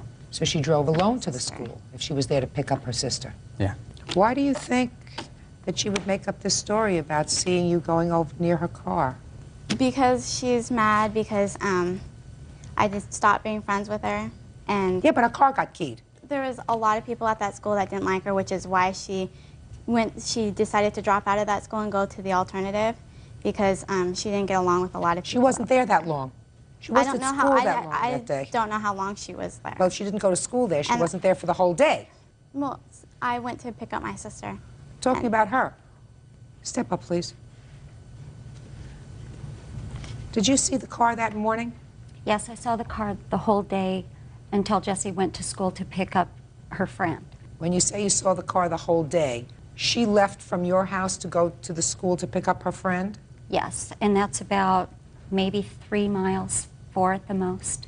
But you had seen the car? Yes. No question in your mind? No question in my mind whatsoever. There was no damage to the car when she left? No.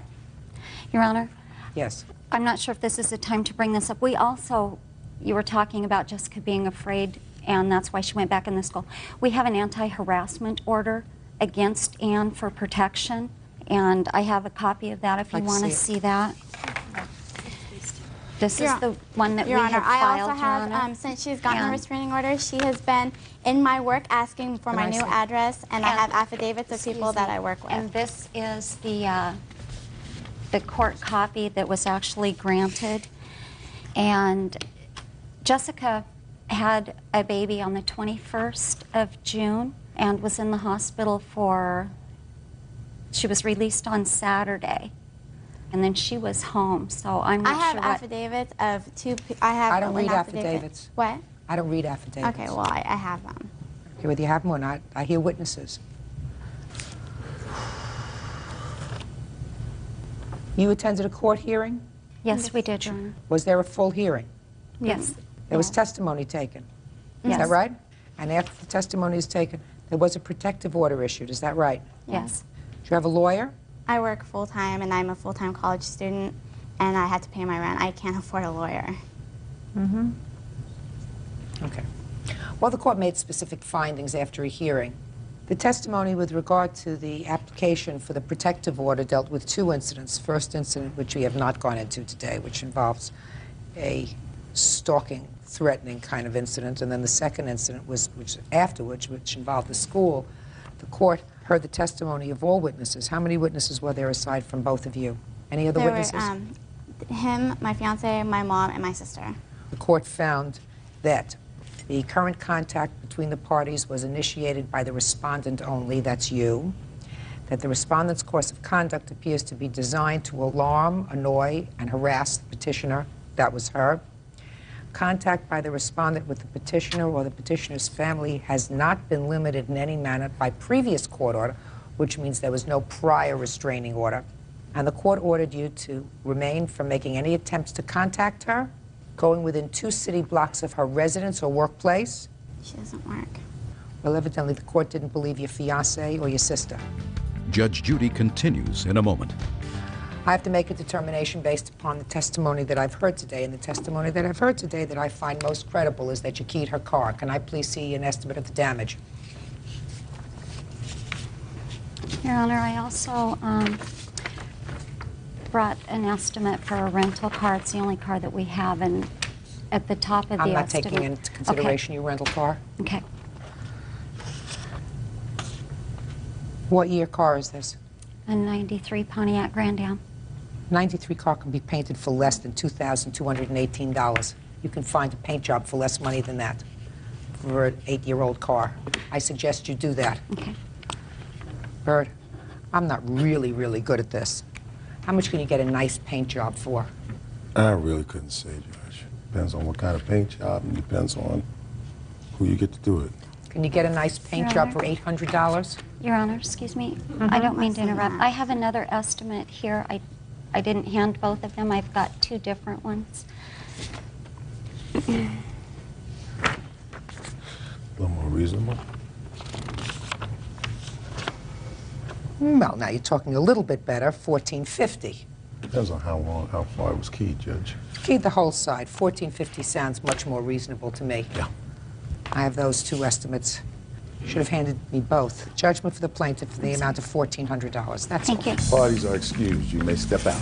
He slept with my ex-boyfriend. I hope that Ann will just leave everything in how it is. He doesn't say that that's his kid. I'm just glad it's over, and I hope Ann will put this to rest and leave us alone. She just doesn't even know who the father of her child is. Get my car fixed, that's all I want. I think that there's a lot of girls at Mount Spokane that hate her guts, and anybody could have done it. If someone's gonna follow me into the school, more than likely, she did it. And now the next case. All parties in the matter of Yim versus Barbara. Step forward, please. 30-year-old clothing marketer O'Larry Yim is suing her ex-boyfriend, 41-year-old Patrick Barber, for the return of a computer. Patrick is countersuing for a separate computer. Miss Yim, according to your complaint, you and the defendant were friends. Sometime in December of 1999, you purchased a computer. You already had a computer, but you bought a new one, a very expensive one. You say that since you didn't need both computers, you allowed the defendant to borrow it, and he had it in his possession for a considerable period of time. Sometime in the summer of 2000, you decided you wanted your computer back. Is that right so far? Correct. The defendant said, I thought it was a gift to me because I had done some work for her when she was on this trip to Cambodia, right? See how I read your papers? Absolutely. So what I said to you is, I've already put a lot of my software in the computer. Let me buy you another one. And he bought another one, a laptop, which he gave you. Correct. And on what date did he give you the other computer? I would say approximately July of 2000. July of 2000. And you kept that computer for a while. Yes. For how many months? I still have that computer. Which you accepted. Is that right? Yes. Then you changed your mind because you say that it wasn't as good as the computer that you had let him borrow. Correct. Is that the idea? Is that this case? More or I mean, less. So now you want the value or the return of your more expensive computer. Yes. Wrong.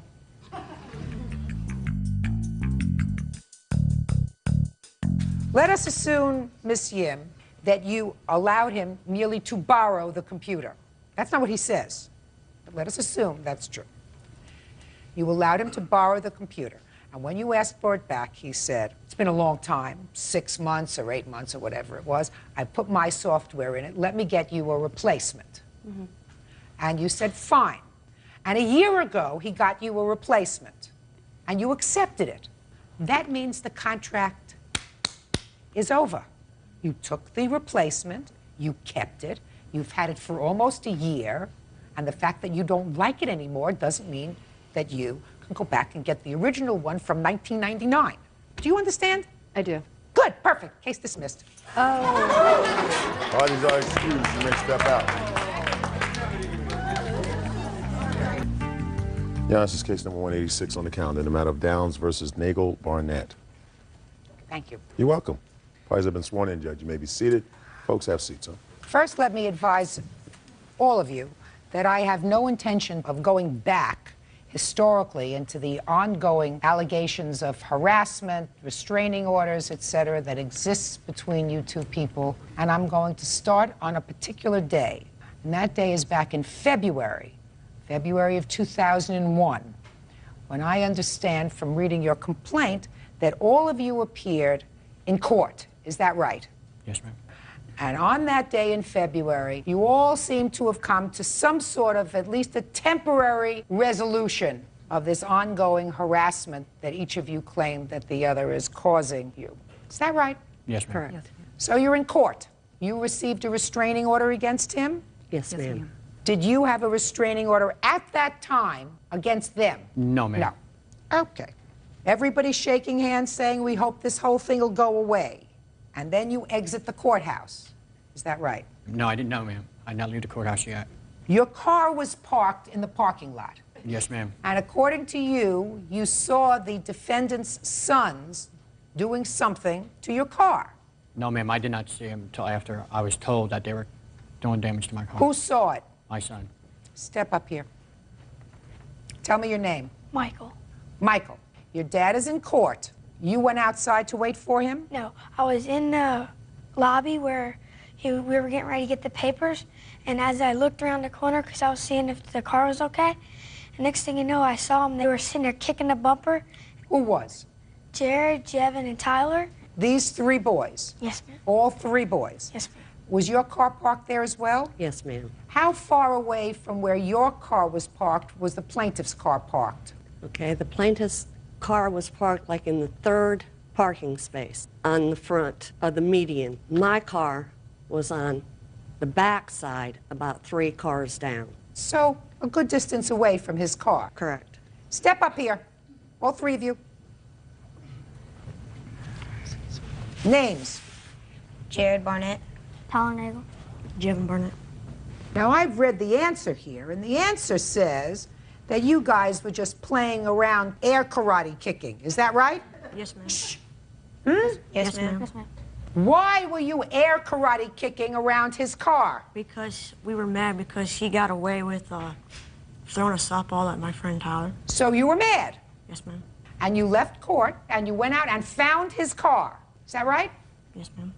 And he says you damaged the car. I didn't. You didn't. What about you? I wasn't even near it. Where were you? About 5 feet away from me. You were 5 feet away. You were there. Yes, ma'am. Were you air karate kicking the car too? Yes, ma'am. Did you know that they were doing that? No. You have photographs of the car? Yes, ma'am.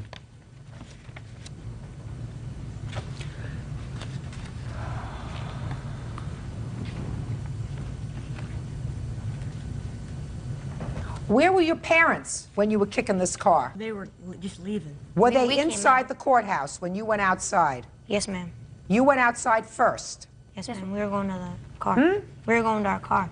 Which car? I was going to my car. But you weren't going to your car. Yes, I was. Well, what did you stop at his car for? We got mad, and so we just started to pretend. When did you get mad? Between the courthouse door and the time you got to his car. Tell me approximately when you got mad. I was mad Inside the courthouse? Yes, ma'am. So you didn't just get mad, you were mad before you left the courthouse. Yes, ma'am. And what about you? Were you mad or you just following? I was mad too, ma'am. What were you mad at? For him getting away. Getting away with doing what? Throwing a softball at me, ma'am. And is that what this case was about that you were in court about? Yes, ma'am. Were you hurt when the softball hit you? Yes, ma'am. Where did the softball hit you? On my bottom lip on the left. Mm-hmm. And I've got a scar. And what happened? Did the judge dismiss that case? Yes. So your sons were angry? Yes. You subsequently got a restraining order against them in March. Yes. Mm-hmm. So that then there are now mutual restraining orders. Yes, ma'am. Correct. Okay. Ma'am. My attorney's paralegal. I have an affidavit from her saying that she was there and No. seen it. No. I only take witnesses, not affidavits. Well, she could not be here today because she was at a case with my attorney. That's not my problem. That's your problem. I don't take affidavits.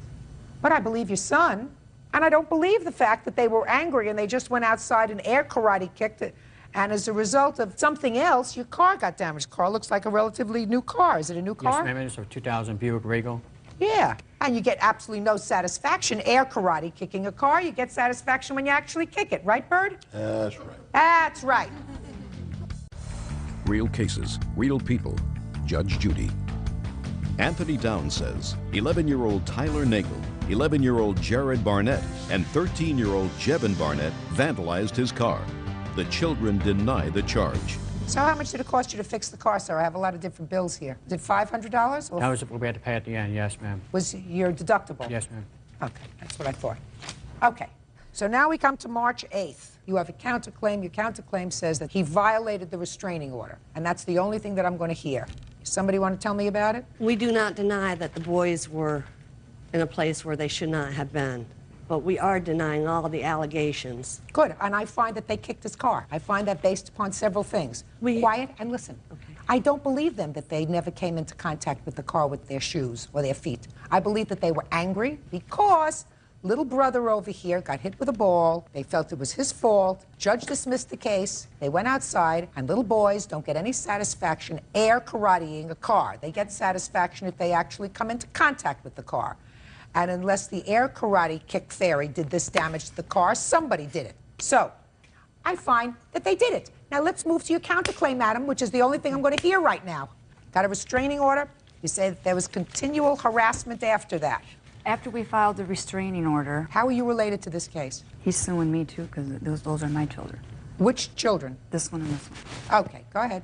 Okay, I was coming home from picking up my son, Jared, from the roller rink, and I pushed the button to open up my garage door, and he was coming from the side of my yard, down my driveway, and in front of me. Yes. So I called her husband, because my husband was gone, and he came over, and then we called the police. And what happened? They went over there and talked to him, and he said that he was in bed sleeping at the time, and that there was nothing we could do because there wasn't a third party involved. So you saw him walk from the side of your house? Yeah. What's well, next? he was running, ma'am. Running. What's next? I have pictures where he was on 3 different occasions taking his children to school. I have pictures of him driving by the house where he could have taken 3 to 4 other routes, which were shorter than the one he took, but I feel he took these just to make himself known that he was there. So he drove his children to school and he could have taken a different route and avoided going on your street. Is that what you're saying? 3 it's or not 4 harassment. different What's routes. next? Anything else? Yes, ma'am. I don't want to hear you. I still have 2 court documents stating that there was no damage to the car. Listen carefully to me. I find that there was damage to the car as a result of your boys kicking the car. They practically confessed. The only thing they didn't confess to was that their feet, when they were doing the karate kicks, actually came in contact with the car. I don't have to repeat it to you 20 times. They were seen doing karate kicks to the car, and there's damage to a brand new car. Should have watched them more carefully. Your counterclaim's dismissed for harassment. Listen to me. The matter was resolved as of February 16th. The only thing that I'm entertaining is the damage to your car. Listen to me very carefully. That cost you $500, right? And a car rental. I don't care about the car We had to rental. rent a car because it was getting fixed. Do you think that I believe that when there is an ongoing problem with harassment between 2 families, listen to me very carefully, you're not receiving. When there is ongoing problems with 2 families, like there is with these 2 families involving children, that all the adults aren't a little at fault? I believe that they're all a little at fault. The adults. All the adults. Can I say something? The day that the restraining order took place is the day that, before this court date, they said I did this to her house. I'm dismissing her counterclaim for harassment, sir. You have to understand that. If you listened instead of had your own thing going on in your head, you would understand that. I don't find driving down a street or coming from the side of her house harassment. Do you understand that? Yes, ma'am. Now, so now you're in a receiving mode. So being in a receiving mode, I'm telling you, sir, that I believe that when there is an ongoing pattern that requires police, prosecutors, detectives, court personnel to waste their time to deal with childish behavior and adults are involved, you don't get your car rental. You got it? But I didn't do the But damage. you do get your out-of-pocket expenses for them kicking your car, which they did. Judgment for the plaintiff in the amount of $500. That's all. Parties are excused. You may step out. They had beaten Michael up several times. He was found guilty of assault battery against my son, Jared. They had me down, so I was kicking and punching, trying to get my way out of the fight. The father should have just broke it up, had boys shake their Right. hands, and go on with life. And now the next case. All parties in the matter of Kettleson versus Kettleson. Step forward, please. 28-year-old cashier Jennifer Kettleson is suing her brother, 25-year-old welder Nathaniel Kettleson, for unpaid loans, the return of her belongings, and damages from an assault. Nathaniel is countersuing for storage fees. Ms. Kettleson, the defendant is your brother. I've read your papers, your complaint, and your answer. Nowhere in the complaint or the answer do I see the need for any child witnesses, so I'm going to have her take this child outside. Come on, buddy.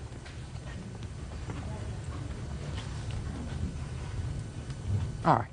According to what I've read, you were living in Alaska with your children. Things weren't going well there. You spoke with your brother. Your brother offered to open his house to you if you wanted to relocate from Alaska to Montana, where he lived with his family. You sold some stuff, packed up the rest, and moved in with your brother. Things did not work out. You got into a major brouhaha with him, either a week or two later. According to you, he kicked you out of the house. Right. You want him to pay for the following: $500, which is what you say it cost you for a motel to stay with your family. $1,400, which is the amount that you say you had to borrow for airline tickets because someone else said that you could come to stay with them in New York. A couple of $1,000s for your aggravation. In addition, you claimed that he had borrowed some money from you. That's correct. Several $100s, and he didn't pay you back all of the money. Right?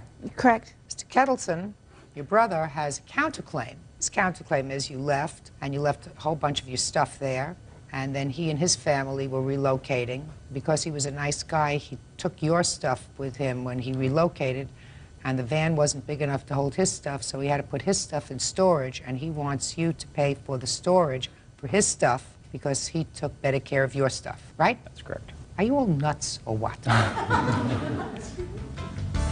Ms. Kettleson, if you go and live with somebody, a member of your family, and things don't work out, you believe that there's a contract, and the contract existed between you and your brother to provide a home for you and your children, even if the situation became intolerable? And that's why you believe he's responsible for this $1,900 in expenses you had to move out of his house? Your Honor, he called me up and he said that we can come down and stay with him. And he seemed very, very polite about it and everything. And he had to convince me to come down. You're a big adult. Do you think if a living arrangement doesn't work out with a relative, you're entitled to further relocation expenses? Yes, I do. Wrong. I don't have to hear anymore. Forget it. That doesn't happen. And your aggravation as a result of that also doesn't happen. You take your chances. You move from Alaska, where you weren't doing well, to Montana in the hopes that you would do better. Didn't work out, so you moved on. That's not a lawsuit. That's called unfortunate. Your Honor, he said that he would be sending my stuff to me. I have a letter from him about that, and... Okay, so he has some of your belongings. Right. Fine, let's talk about the loans first. We'll talk about the belongings second.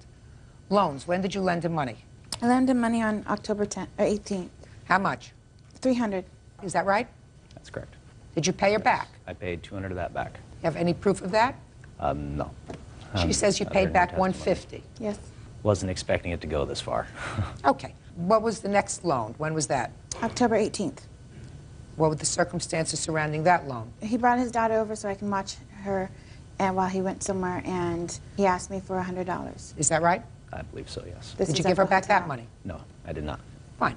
So you owe her $250. That's easy. What else? It says right here, I will get my taxes back in about 2 weeks. It should be enough to mail your stuff. What do you want me to do with the stuff that you left with Maurice? Don't worry, I am going to send all that you left there. What kind of stuff do you have? My computer, my belongings, my Don't take my belongings. Anything Your computer. and Okay, my computer, our baby books. There's no baby books. Yes, there is. My kids' clothes. I have a leather jacket in there. Picture frames, beanie babies, sleeping bags, all sorts of things. Okay. Did you send him any money to send you back that stuff? No, he was supposed to send it with the money that he owes me. Well, that's fine.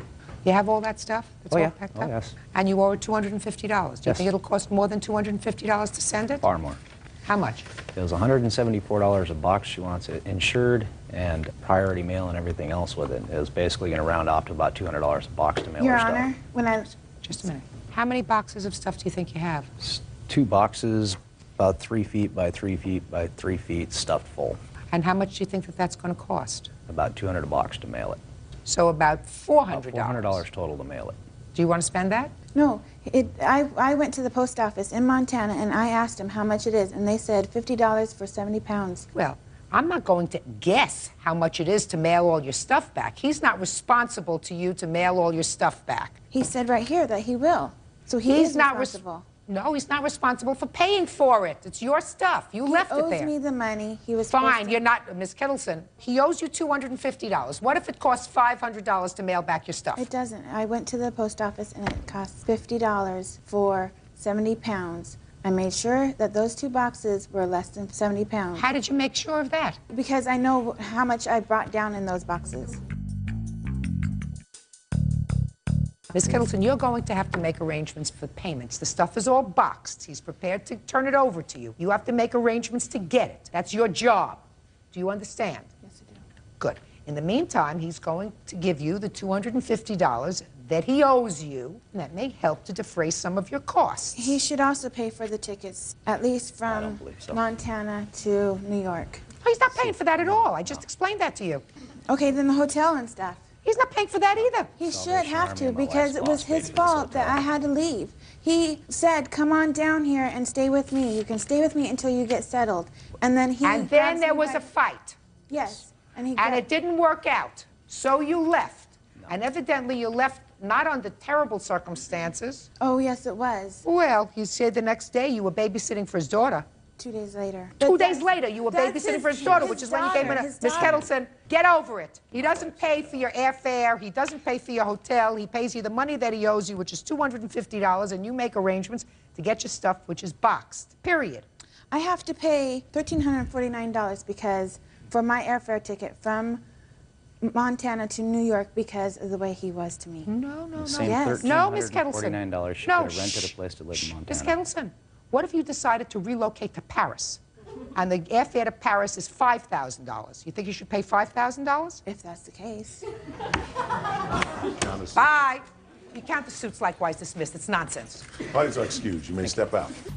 Yeah, it's case number 115 on the calendar in the matter of Taylor versus Jones. Parties have been sworn in, Judge. You may be seated. Gentlemen, have seats, please. It is clear that you 2 ladies are neighbors from the complaint and answer that I've read, and it is your claim, Miss Taylor, that the defendant assaulted you over the way your car was parked. She says that she was defending herself after you sprayed her with mace. So I'd like you to explain to me what kind of housing complex you live in. It's an apartment housing complex, low income. Here's some pictures of my... I want to see where the cars are parked, because this is how the cars were exactly parked. Let me see, please. My car is back here. This is hers, and this is her boyfriend's. Okay, let me see.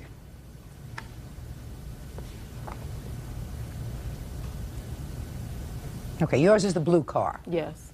And when was this picture taken? That was like a month after. That was on the 12th, May 12th. But it's not the date of the incident? No, ma'am. Now, according to your complaint, the defendant, who I assume you've had difficulty with before, came to your house one morning and asked you to move your car because your car was parked so close to her car she couldn't get her car out. Yeah. And what time did she come to the house? Around 9 o'clock in the morning, banging at my door. And what did she say when she came to your door? When I came to the door, she was hollering about me moving my car so she can get out, or whatever the case was. And no, not whatever the case was. Moving your car so that she could get her car out. Yes, okay. She was hollering. Now, when had you parked your car? When? The night before that, when I got in. Was her car there? Yes. How close did you park your car to her car? About that close. I had to parallel park. Well, this shows that there's plenty of space for her to get out. Like you said, we've Were had you on her problems. bumper? Were No. you on her bumper? No. Was she on your bumper? Yes, she was. Of course you were on her bumper, otherwise she wouldn't have come to your house. She was trying to get to work. Okay. Why would she come to your house if you weren't on her bumper? Right? Come on. You have to She's use had- common sense, Miss Taylor. Okay. Okay?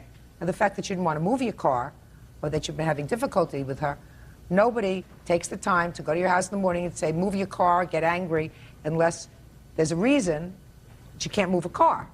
May I say something, ma'am? Yeah. I went to get my keys to move my car. Just a minute. She comes to the door, move your car, and you said what to her? I have to go and get... I didn't say anything. I was going upstairs. Okay, I was going upstairs, and I'm getting my keys. Did you say anything to her?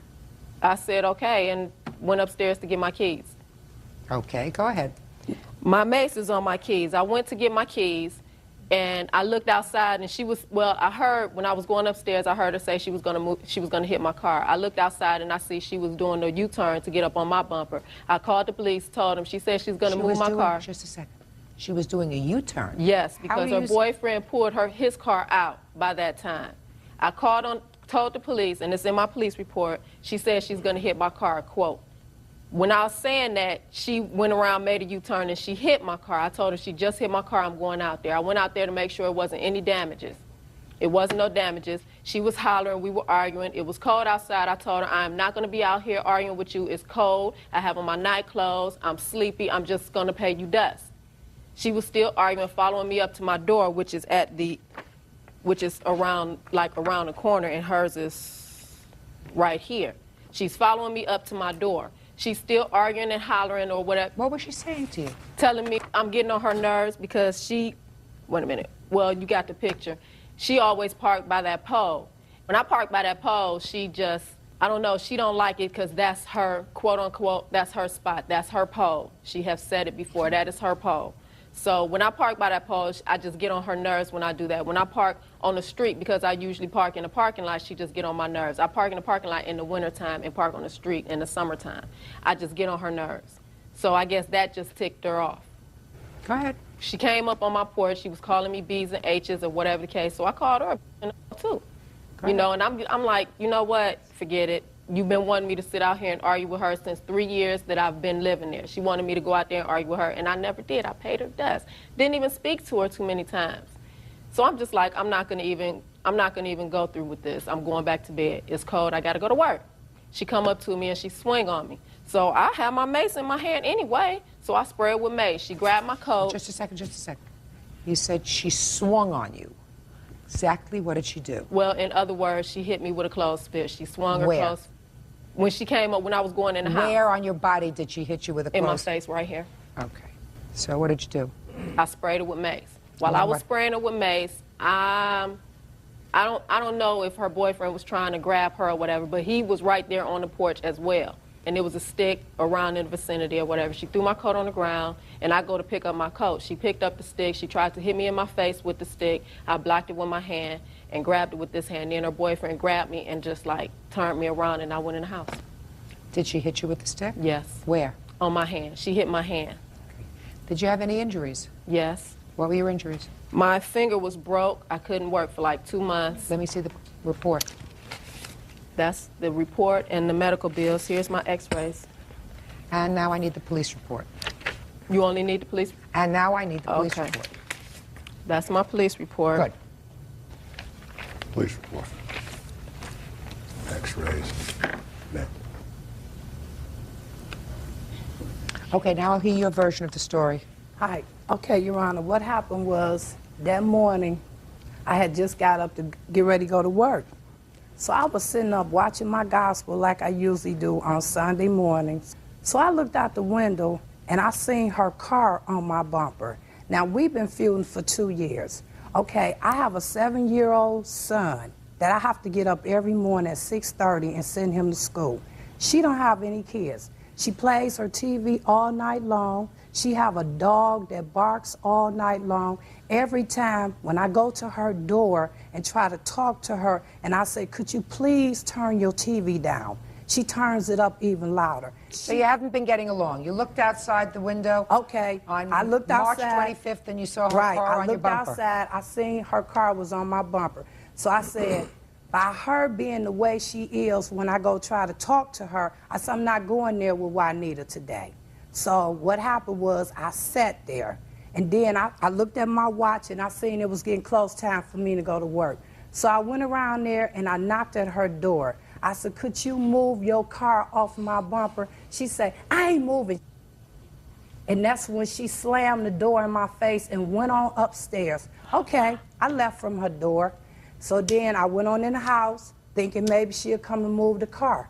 I sat there for a while. She never came to move it. So then what I did, I went back around to her house. I knocked at her door again. That's when she came outside. She sprayed me. Okay, me and her, we passed words. She sprayed me with mace first, before I even attempt to do anything to her. It's not what you say in your complaint, in your answer. She sprayed me. No. Pay attention. Okay.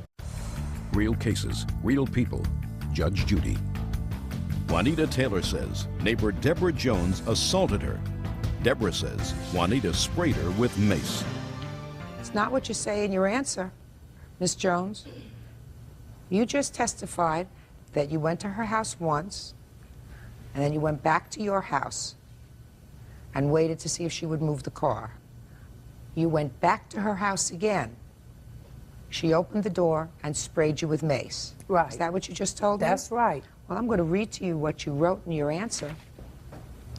She refused to move her car and we started arguing. I walked away from her. Then she followed me around the building. The next thing I knew, she sprayed my eyes with mace. That's what you wrote in your answer. That's different from what you just told me. But what happened, Your Honor, I left her house. When we got into a fight, that's when she followed me around the building. What I meant to say is, after she maced me, she followed me around the building. No. Okay. So what you're telling me is she opened the door. She opened the door. She sprayed you with mace. Yes, she did. And you just walked away. In my nightgown. Wait a minute. Quiet. And you just walked away. Okay, what happened, Your Honor? When she sprayed me and her got to tussling, and I pulled her around the building, trying to defend myself. That's what happened. Where'd you get the stick from? Huh? Where'd you get the stick It was from? on the ground. She was macing me. I was defending myself to keep her from hurting me. Why didn't you have your boyfriend move his car? What happened was, he tried to move his car, Your Honor, but what happened, his battery had went down on his car. But he got his battery fixed. Huh? Somehow it got fixed because he did move his car. You know how it got fixed? I'm Okay. asking you a question. Somehow it got fixed because he moved his car. What he did was, once she moved her car, he went and bought some cables. And When did she move her car? What'd you say? When did she move her car? She moved her car after the policemen got there. That's true. I was telling them she was on my bumper, and I was giving them a small version of the story. They told me to go on and move my car up. I went back outside with my nightgown on when I saw the police coming. The only thing she said was true, was that I did move my car up and the stick was on the ground. Where did you buy the mace? Kmart. We need a license. We can't have pepper spray up into a certain degree. I've looked into all of this. You bought it at Kmart? Yes.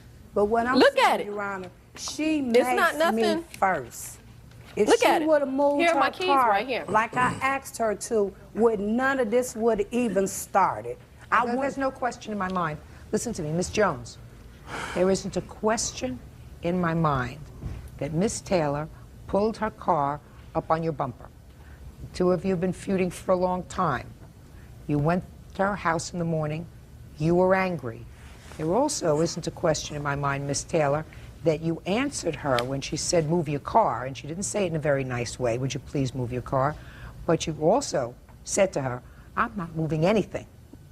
The only reason you went outside was because she threatened to hit your car. You watched her. You saw that she did, in fact, hit your car, even though it was no damage, so you went outside. You should have moved your car. May I say something before you go back? Sure.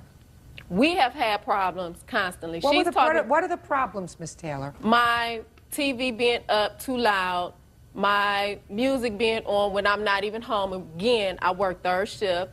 She would say I play my music late. Is it possible, Miss Taylor, that you're playing your television too loud? I just want you to think carefully. Is it possible? Ma'am, I work third shift. No, it's not. Has she asked you to turn it down? She's asked me to turn everything down. Okay. Is it possible that she hears these things through the walls of the apartment? Your Honor, we've had conversations through the wall. She's complained about my water. She's complained about my bath water running too loud. I come home when I'm not working the full shift. I come home 3 o'clock in the morning running bath water. I hear her over there cussing and fussing. She's too loud over there. I'm coming home running a bath water. She has sent police over to my house when I have not even been there. He has been there for just silly reasons. He would tell me the police just left. Well, what are you doing? I just got in, and they're asking for the lease owner. You think she's got nothing better to do? I don't think so, because she's heard conversations. She has heard a conversation going on between me and my best friend, and now we cuss to each other, and I be on the phone, my windows will be open or whatever, and we talk about each other. She has sat there. A neighbor came to me and told me, well, number one, how do I know that you were...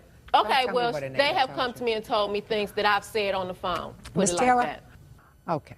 Let's start on the 24th of March. The 24th of March, You did a very foolish thing. Knowing that you had, and that you were in a rather acrimonious relationship with your neighbor, you exacerbated that situation by pulling your car right up to the bumper of her car. There's no question in my mind that you did that. Okay.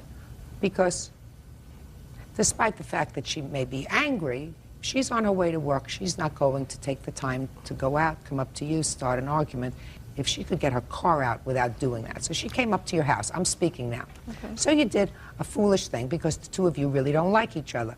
And if you don't really like each other, then what you're supposed to do is stay as far away as possible. And that may mean even parking your car someplace else, but certainly not parking your car right up on her bumper, which makes everybody very angry. Doesn't that make you angry? I'm speaking. Okay. Does it make you angry when somebody parks up on your bumper? Yeah. It makes me really angry if somebody parks up on my bumper and I can't get out. Number two, I also believe that you had absolutely no intention of moving your car at the time that she came screaming at your door at 9 o'clock in the morning to move your car because you don't like her and you figured let her sweat for a while. And the only reason you went outside was because you heard her say she was going to hit your car. Now, there is never a way that I am going to be able to tell who sprayed who with mace first and who hit who with a stick first. Certainly. Your Honor, she hit me with a closed fist first. She then sprayed me this first. is how it went. David is She the hit me with a witness. closed. If she hit me with a there. If Were I you there, sprayed her, David? then David how was did there. she hit? Step up, please. It was just me, her, and David. How you doing, I don't Your know Honor? who he Just is. a second. He wasn't I don't there, want to Your hear Honor. anything. No, he was not there. Quiet. Okay. You were there. Yes, ma'am, I was there. Okay. How long have you been living in this apartment? Oh, I don't live there. You were just there that night. Yes. The battery in my car had went down, so I left my car there. I came back over the next morning and asked Deborah, could she give me a jump? She didn't have no cables. So what it was, I pushed my car back. She never did come out to move her car, period. I pushed my car back, took her car, went up to the power store and got some jumper cables. Came back, her car was still in the same place. I pulled, by me pushing my car back. I just want to hear what If I happened. didn't What, push- if anything, that you saw involving these two? Now, look at me. I want you to tell me what you saw. Make sure, sir, that you tell me only what you saw. Okay. When she knocked on the door, she come down, and when she come down, she had some keys in her hand. Then we standing out on the porch. They're arguing. Next thing I know, I see her do this.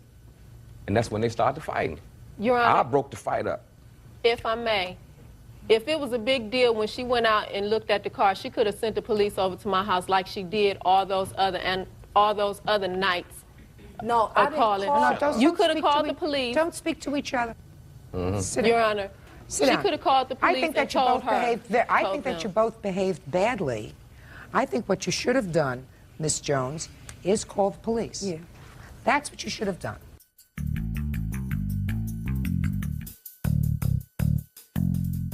I believe that you were both injured. The fact that you had a graver injury than she did, which was you had a broken finger as a result of being hit with a stick. She did not hit you with that stick until after you maced her, which are the injuries that you are complaining about. Now, you could have taken care of the situation before it even started by No, I not could doing. not. You're There was no interrupting. way. You're I'm interrupting sorry. me. Oh no, you could have taken care of the situation before it even started by not parking in a situation where you knew you were going to exacerbate an already hostile relationship with the defendant. You chose the night before, when you parked, to park, and you said to me her car was parked there. It wasn't as if her car came in after your car was parked. Her car was parked there. You chose to park your car in such a way that she could not get out. Now, the fact that she came to your door the next morning, she may have asked you to move your car. I believe that you had no intention of moving your car. You're angry with her, you're annoyed at her, and you didn't like her attitude. Your Honor, her I'm car is- speaking! Now, there was a mutual assault. You just got hurt worse. Your case is dismissed. Parties are excused. You may step out. Your Honor, this is case number 214 on the calendar in the matter of Hadley versus Nieves Pinch. You're welcome, Judge. Parties have been sworn in, Judge. You may be seated. Sir, have a seat, please. Who is Mr. Nieves? I'm Mr. Nieves. Miss Hadley, according to the complaint that I've read, you and Mr. Nieves had been friends for quite a long time. and there came a point when you were having difficulty with your boyfriend, and he moved out of the home that you were sharing together, so you asked Mr. Nieves if you could live with him. Right. And Mr. Nieves was living with Mr. Pinch, and they said, yes, come and live with us. Yes. Are you frightened? A little bit. Are you nervous? Yeah. Okay. Then, according to you, an incident occurred, which we'll get into in a minute. You went into the hospital for a while. When you came out, you found that they had packed your stuff and moved you out. Correct. And you claim kept some of your stuff. They either had or sold or destroyed. The defendants have a counterclaim, which I have a sense you would not have pursued but for this lawsuit. Is that right? Exactly. But you were pretty annoyed that after what you perceived to be your kindness, she has the audacity to sue you. So now you are counterclaiming for things like loss of your security deposit because of this incident that we're going to get into, some rent, expenses, some bills. All right. Why did you and your boyfriend separate? We were just having a lot of problems because I was an emotional wreck. I was trying to deal with my mother's death. I wasn't working at the time. I was just having a lot of problems. Did he move out or did you move out? I kicked him out. And then you couldn't afford the apartment yourself? Right. Now, when you came to move in with the defendants, I understand that you started to invite the boyfriend over. Yes, and I did ask if they minded if he came over, and they said no. But according to your papers, there was still a lot of arguing going on between you and your boyfriend. Correct. We were trying to work things out. In their house? Correct. Is this the boyfriend? Yes. So you left your house where you were arguing with your boyfriend, you moved into their house and you were arguing with your boyfriend, and then on a particular day an incident occurred. You want to tell me what happened? I had enough. I had a nervous breakdown and I stabbed myself. Where did you stab yourself? In the leg. Stabbed yourself in the leg to make a point to your boyfriend? Correct. And you did that on the carpet? Right. What color carpet was it? Tan. And what did you try to do in order to get out the stains, the blood stains? They had some carpet cleaner stuff, or what I thought was carpet cleaner, and I sprayed it on the floor and didn't realize that it had bleach in it. So it ruined the carpet? Correct. One little spot. Okay. Now, after the stabbing incident, you went to the hospital. Mm-hmm. Just the first time you had stabbed yourself? Mm-hmm. How long were you in the hospital? Overnight. When you left the hospital, where did you go? To their house to get some clothes. And where were you going to go from there? To my sister's for a couple of days. And what happened when you went to their house? I had seen there were a few things, when I went inside, there were a few things in the hallway, and Jason had told me that Edwin had put them outside and he brought them back in because it was raining. So you took some clothes? Yes. And you said, I'll come back for the rest of this stuff later? Right. Is that what you said? Yes. And you went to your sister's house? Mm-hmm. How long did you stay in your sister's house? One night. And then where did you go? I came back to get my things, and they were all outside. What things are you talking about? I had a whole apartment worth of stuff.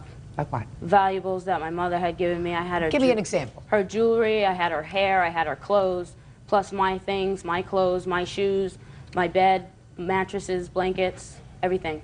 You moved in with a bed? Yes. Where's the bed? The bed's in our house. We have the pictures of the bed at the house right now. At your house? Mm-hmm. And she's welcome to have that? Yeah.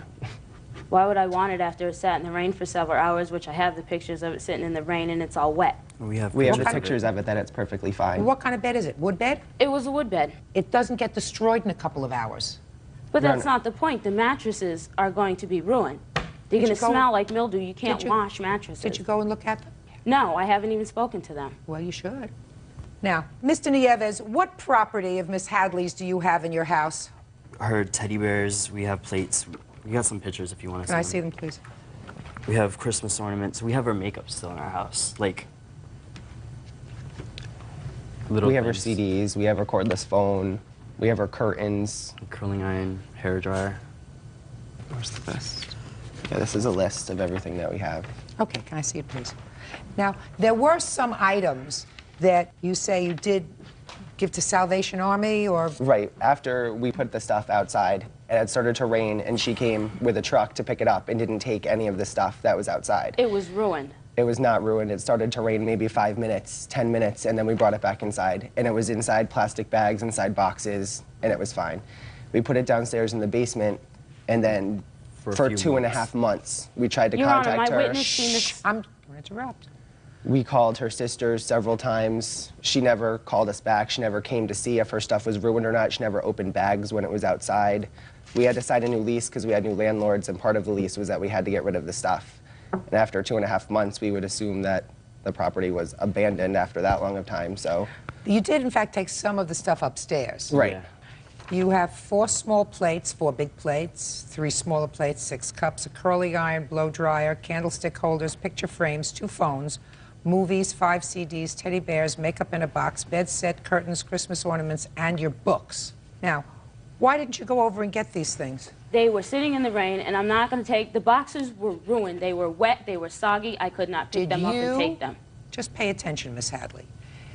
The day that you brought the truck over, why didn't you take your things? We didn't have an actual truck. We had a little Jimmy SUV that belonged to Carrie. Yes. And Carrie had her stuff in there, plus she was trying to fit our stuff. Who's Carrie? Carrie is the chairperson for USA Boxing. She's my sister's trainer, and she's very close to our family. Just a minute. So you didn't bring an empty truck over there? No. Why not? Because Carrie's stuff was in there. Because we came straight from the gym. And where were you taking her stuff? Nowhere. That was it's Carrie's truck. Carrie decided to leave her stuff in her truck. That's her business. Well, why didn't you take her stuff out? I don't know why. I'm speaking to you. Why didn't you take her stuff out for a couple of hours so that you could go and pick up your things? I don't know why she didn't take her stuff out. Why did you ask her? Because Carrie's just her own person. Who's supposed to take care of you? You're supposed to take care of you. Rent a U-Haul it. With what license? Miss Hadley, you got it? Oh, yeah.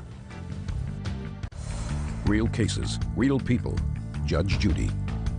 Andrea Hadley says ex-roommates Edwin Nieves and Jason Pinch damaged her property by leaving it out in the rain. Edwin and Jason say Andrea ruined their carpet when she stabbed herself in the leg. All right. Let me hear about your counterclaim. The counterclaim's about the rugs. I assume the counterclaim was mainly about the rugs. Mm-hmm. Yeah. The rugs belong to the landlord? Mm-hmm. Yeah, but we had to pay for any damages. Like in the lease, it says any damages done to the apartment, we have to pay for it out of our own pocket to try to like fix it up and make the apartment better. Can I see? We have the pictures. The dates are on the back. It was the week of the 6th. She tried to clean the rugs out with bleach, which made blood stains worse. It made a ring around them. It didn't. Got it. Yeah. Now, do you have any proof that you forfeited your security deposit because of the rugs? Yes. Yeah. This is our original lease saying that we paid them $550. And this is the new one in the receipt saying that we had to pay it again July 1st. Yeah, we actually had to come up with another $550 because we had to like re-sign the lease and do a So what it really cost you out of pocket was $550, is that right? Yeah. Okay. Miss Hadley, I suggest that you get your sister to rent a U-Haul it and go and pick up all the things that they have waiting for you over at the house. You can do that within 5 days of today's date. Would you like to see my photos of my stuff sitting outside? No. Should have taken it. It was your responsibility. My sister does not have a license. Well, how was she driving a Jimmy truck? She wasn't. Carrie was driving. So then let Carrie rent a truck. It's not Carrie's responsibility. She's not my mother. It's yours. It's your responsibility. I don't care how you do it. It's not their responsibility. They're not your mother either. We told them that we would be there at 8 o'clock. We were there at 8:02, and my things were sitting outside and had been sitting outside for several hours. And you can see it right in the pictures. You can see the rain that has been soaked into the boxes and so forth. That's because, Your Honor, when she came home from the hospital and 2 boxes were packed, she went ballistic because we had packed up the stuff and threatened to burn our house down, break our stuff, and said she was going to break into the house and break it.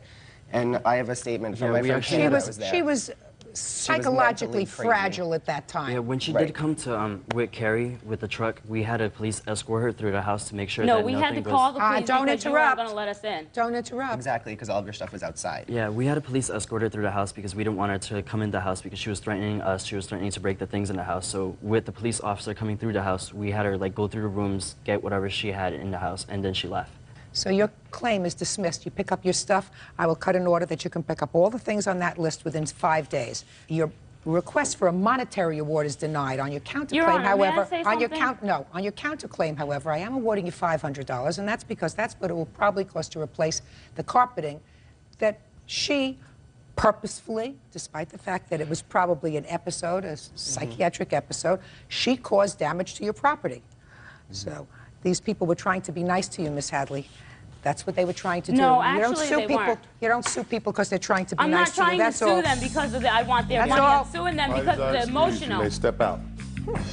What they did was wrong. There was blood stains on the carpet. She wasn't apologetic for anything. If somebody's your friend, you don't tell them to move in and then you throw them out. I let her come in, I let her stay there, and like she took advantage of that. And now the next case.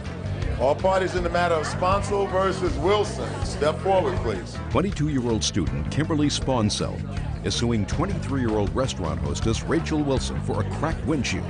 Kimberly claims a drunken Rachel jumped on the hood of her car. Ms. Sponsel, on the 9th day of June of this year, you're driving home?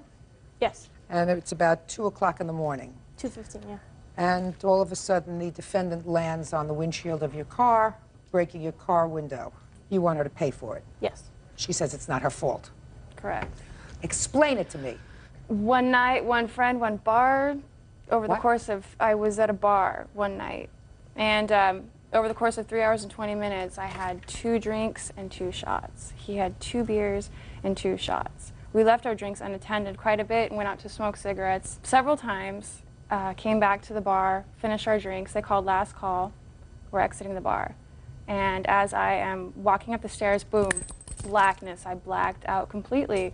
He recalls telling me to... Don't tell me what he recalled telling you. Don't tell me what Okay, anybody well, else I told don't you. remember anything then. From that moment, I woke up elsewhere. So, Where did you wake up? In jail. So you don't recall what happened? I believe, I know this is me believing, that I think somebody put something in my drink. I know how to drink. I have drinking for a long time. I know what I can handle, and through no fault of my own, I was drugged. What were you charged with?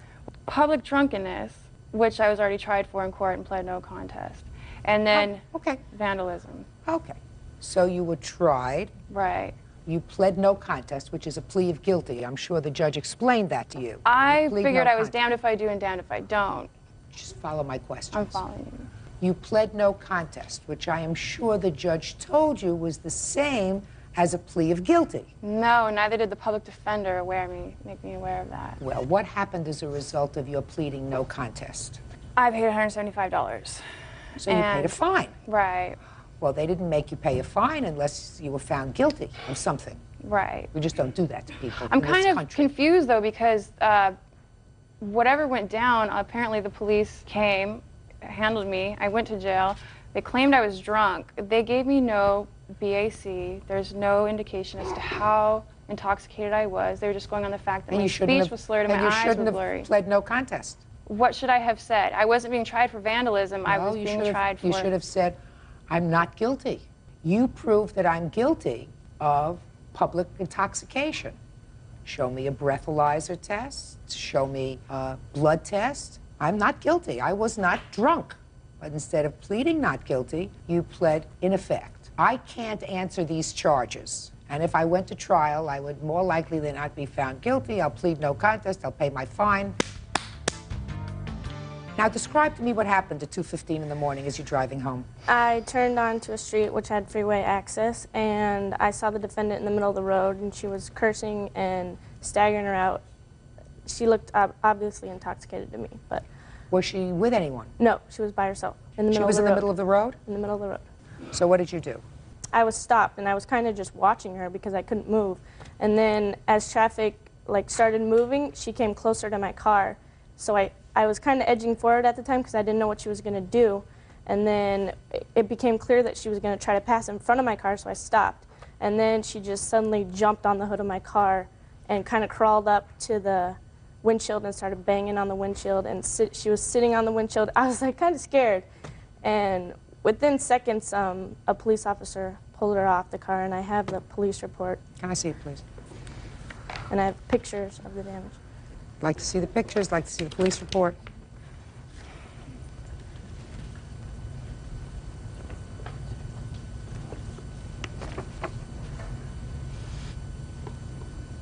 Okay. So this is the statement of the police officer, eyewitness. He said, I saw Wilson, that's you, standing in the middle of the roadway in the 700 block of Fifth Avenue. She was staggering and walking into the path of passing cars.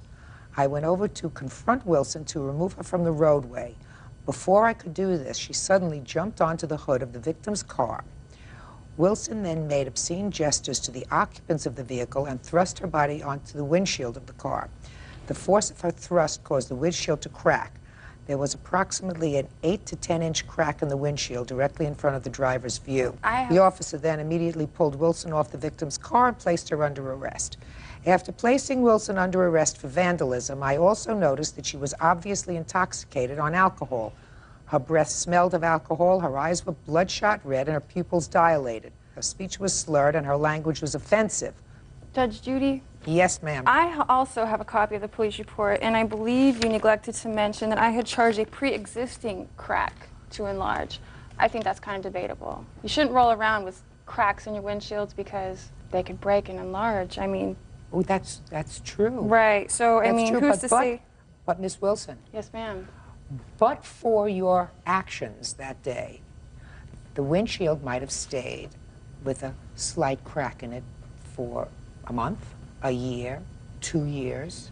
But for your actions that day, the windshield would not have cracked the way it did, even if I believe you that the windshield had a prior crack. You are responsible for what you do. You are responsible, Miss Wilson, even if I believed you that you only had a couple of beers and a couple of shots, and maybe somebody, because you left your drinks unattended, drugged them. Because that's your defense. Well, that's not her fault. That's your fault. It's my fault for going out and having somebody drug me. No, it's your fault. Drug. Have you ever heard of drinks being drugged? Right. Have you ever heard? People No. Listen to me. Have you ever heard of drinks being drugged? I guess I've heard of it. I don't really go out with that in my mind. Well, you should go out with that in your mind. Well, shouldn't she drive around being weary of people jumping on her car and breaking her windshields? It's the same kind of philosophy. Can I see an estimate, please? Can I see an estimate, please? I'm not going to dignify that stupidity with an answer. It's the same kind of thing. It's the same kind of thing. I don't go out with that. It's raining people. What? In my mind. It's raining people. Yeah.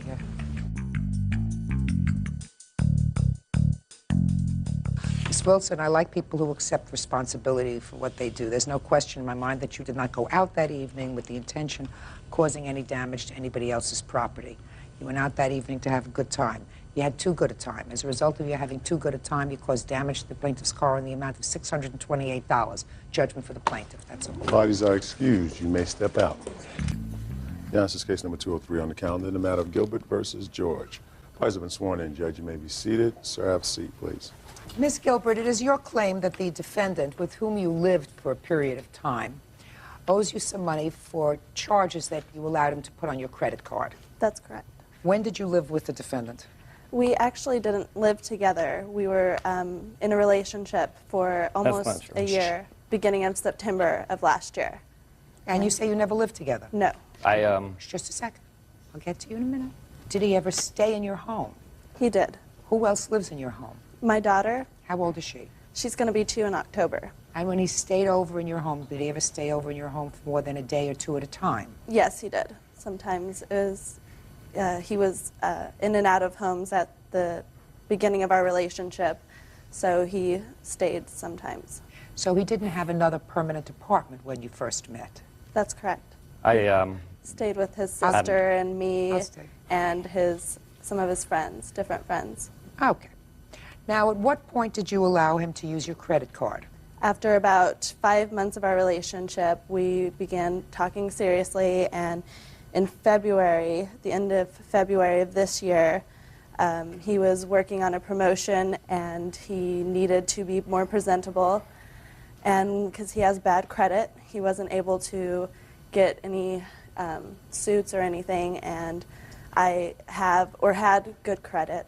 And so he asked me to loan him some money so that he could buy suits.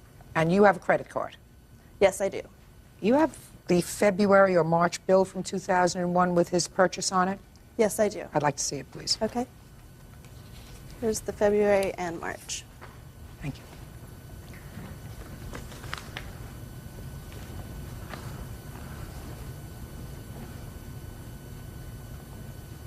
There's one bill here that's underlined, March 9th, Junior Denim.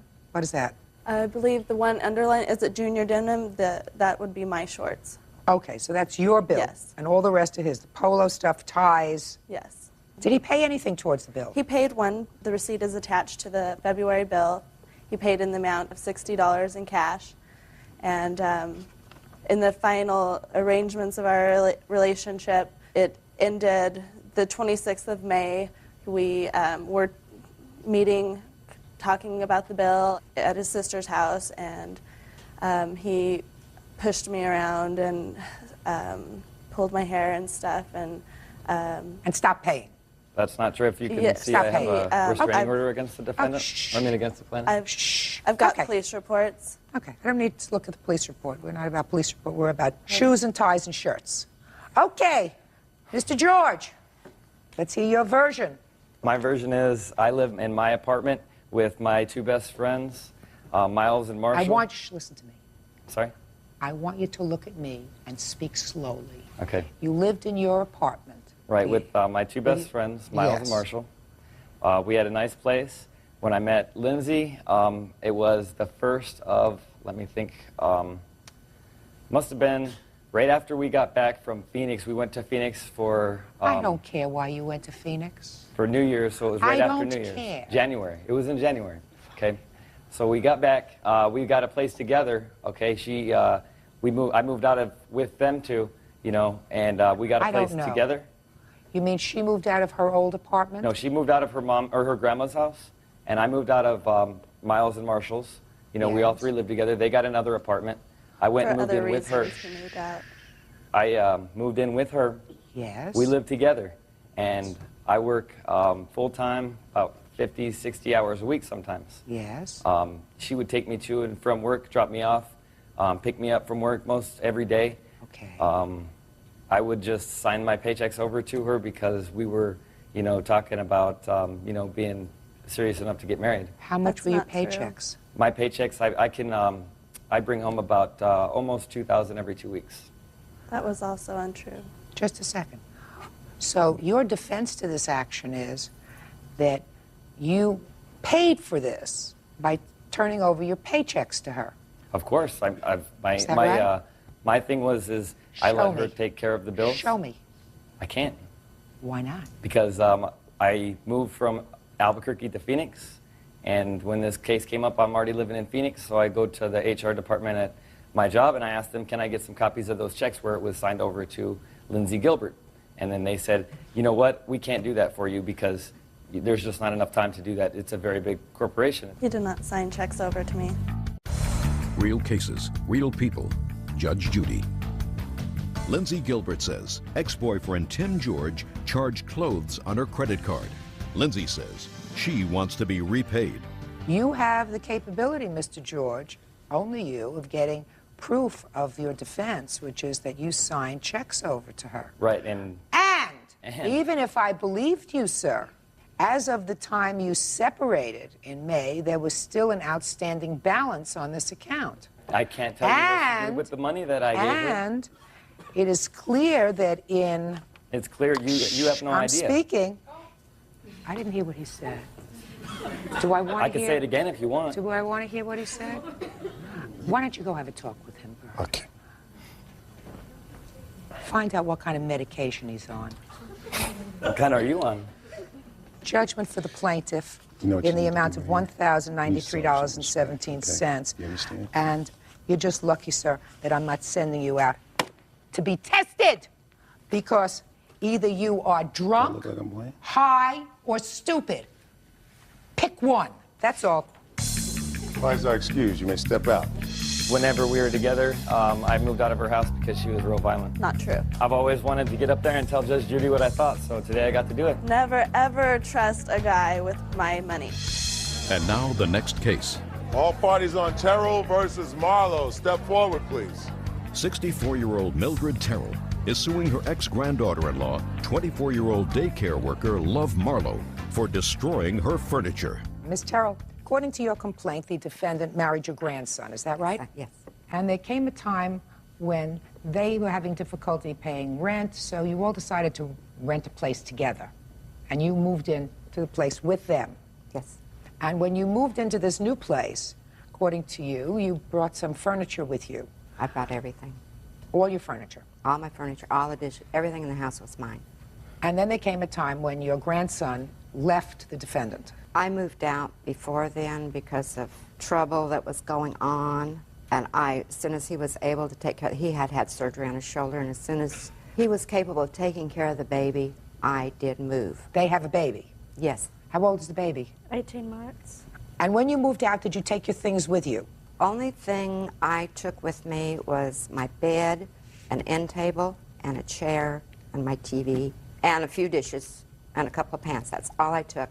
I didn't want to take everything and leave them with an empty house, because that's what it would have been. Sheets and everything were mine. And when did your grandson leave? They were having trouble with the house, not only the rent, but other personal problems they were having. They moved out into their apartment, and they were there, I'd say, Now, when 2 they months. moved out and went into this yet another rental property, did they take all the things with them? Yes, I told them they could borrow until they got their own. What did they take with them? They took my couch. I have a list here, Your Honor. Let me take a look at the list.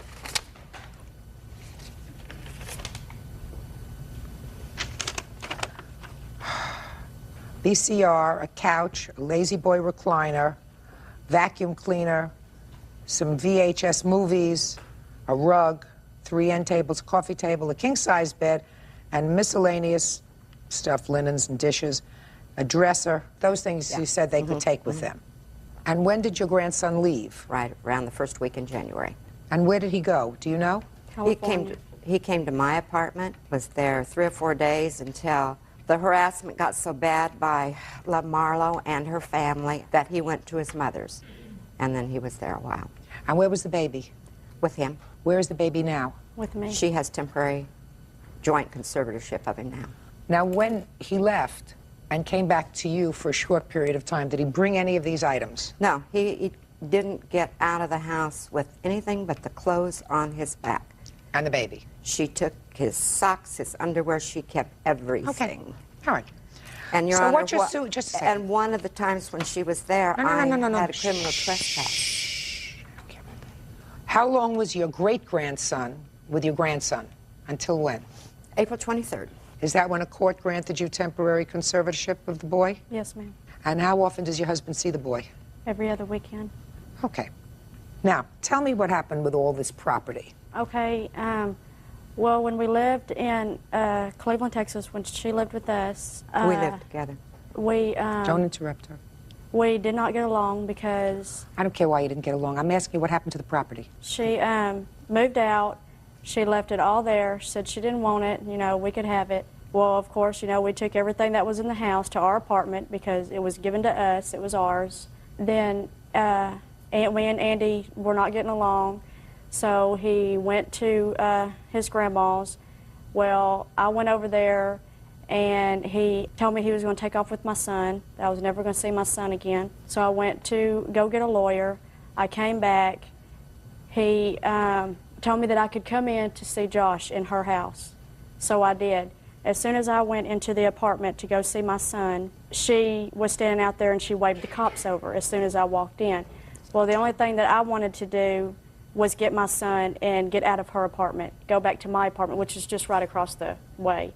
Anyway, well then she told the police officer that I had hit her. I never laid a hand on her. Never. What'd you go there to take your son for? I thought you went there to visit with him. Well, I wanted to take my son out of her apartment and go into my apartment, and he wouldn't let me. He wouldn't let me leave the apartment and go back to my apartment. With your son? With my son, exactly. Well, but you had no right to him at that point. You had no more right to him than your husband had. Well, I mean, the only thing I wanted to do was just go into my apartment instead of stay there with her. No, you wanted to take your son. Well, do you understand? You yes, went there under the pretext of coming to visit him, but it was your plan to go and take him, and then take him into your apartment. That's what you just said to me. No, ma'am. I just wanted. The only thing I asked Andy is that if I could visit him, that I wasn't going to go nowhere with him, that I could just visit with him in my apartment instead of being there in her apartment. Yeah, but you didn't intend to give him back. I wasn't going to take Josh nowhere. No, but you weren't going to give him back. You were going to keep him in your apartment. Well, Andy could have, come over there or whatever. I didn't Right. care. I got it. Now, when you left, what arrangements did you make to get your things? As soon as I could replace it, I wanted my things back. What happens if she can't replace them? Well, I'm sure they could, one piece at a time. Your Honor, why would I at my age, walk out of a house with a chair and a bed, you know, after I'd worked so hard to get all of it. I don't know. When you moved back to Texas, and I have copies of pawn tickets where she pawned my stuff. Did you pawn some of her property? The movies were mine and Andy's. The VCR Andy had before we got together, and it was Andy's. And the only reason that I had pawned anything because I had to get a lawyer so I could get my son back, because Andy took my son and was gone for 6 weeks and 5 days, and I had no idea if I was ever going to see my baby again. What does that have to do with my furniture? Okay. Where are the 3 end tables? I don't know what she's talking about there. I have no idea. Is there a king-size bed? There was, and when Andy come and got the kitchen table and his TV, he threw the bed in the dumpster. Because there were men's underpants laying on top of the bed and men's shirt on the floor. There were stains on the bed, and I said, I don't want the nasty thing. Throw it in the trash. You're talking about the mattress? Yes. So we threw it in the trash. Okay. Well, then you can't get reimbursed for it. Well, you threw it in the trash. It wasn't that way before, Your Honor. Who knows? You haven't seen it for a year. I saw it before Andy left, and I know it wasn't that way. And I know there was men's underpants and his clothes laying on it that weren't my grandson's. You can't become emotional about that and expect to be reimbursed for it. That's fine. Ms. Terrell, the truth of the matter is, you said to both your grandson and his wife, take this furniture, use it for as long as you need it, as you can replace it. If you said that, as you can replace it, I would like it back. Yeah. But there is a strong likelihood that they could never replace it, and you are not going to see this furniture again. Well, I'm sure sooner or later they Well, sooner or later, it. then you get a mattress back that's a little bit stained. Not from other men. You don't know that. Did you do a DNA test on the mattress? No, it certainly wasn't Andy's underpants. So we don't know that. So we don't know that, and I'm not testing your grandson's bed either. That's not my job. All right. You have her couch and you have her recliner. Is that right? Yes, ma'am. She has the rug. It was in Rhonda's house the last I heard. Who's Rhonda? This lady standing right here. You have her rug? Yes, ma'am. What are you doing with her rug? Well, I thought it was Love's, and she told me I could borrow it. Is it in good shape? Yeah. Right. Fine. So we have your rug, your couch, and the Lazy Boy recliner. Those are really the big items here. Oh, the movies, Your Honor. Oh, I'm not going to go into 104 movies. I don't know why you would leave them with 104 movies anyway. Well, because they didn't have cable. They didn't have anything. Give them one at a time. Give them one at a time. I cannot be a divorce lawyer because he's not here, and I can't question him as to whether or not... What? He sent a number if you'd like to call him. I'm not calling him. I'm not doing your evidence for you. No, his lawyer, really, Your Honor, his lawyer advised him not to be here. Well, that's fine. So I not have to to take argue things with Love. So I have to find things here that everyone almost agrees on, and that is a couch, a recliner, and a rug. Those things I know about. Vacuum cleaner. You were without a vacuum cleaner for a year? Until I bought another one. Well, so you have one. It was a brand new one she took. No, you gave it to the kids to use. That's to use. Not giving. I love No, you. it. I got you. Ms. Terrell, I'm following where you're coming from, madam. Well, I don't think ma'am, you're I didn't following give it where to I'm her. coming from. Yes, Where ma'am. I'm coming from is I have children and I have grandchildren, and if you have extra stuff, even if you have stuff that's not extra additional, you say, you don't have anything, kids, here, use this. If you can replace it one day, terrific, I would like it back. Because there's no bargaining But you with don't children. Let it go on forever. Till it's worn out, Sometimes then you they'll do. give it back. Sometimes you do. And Ms. Terrell, I'm going to tell you this. In my view, if your grandson left, set up an apartment, had been awarded permanent custody of his child, and needed the couch and the recliner and the rug and the vacuum cleaner, and brought it to his house, you would not be standing here today. Yes, ma'am, I would. No, you wouldn't. Yes, I would. No, Miss Terrell, you would not. What I'm doing is I'm directing you. Within 5 days, the couch, don't make any additional stains on the couch. Don't vandalize it in any way. The Lazy Boy recliner and the rug, which is to go back to her house, post haste. 5 days. The court will draft an order.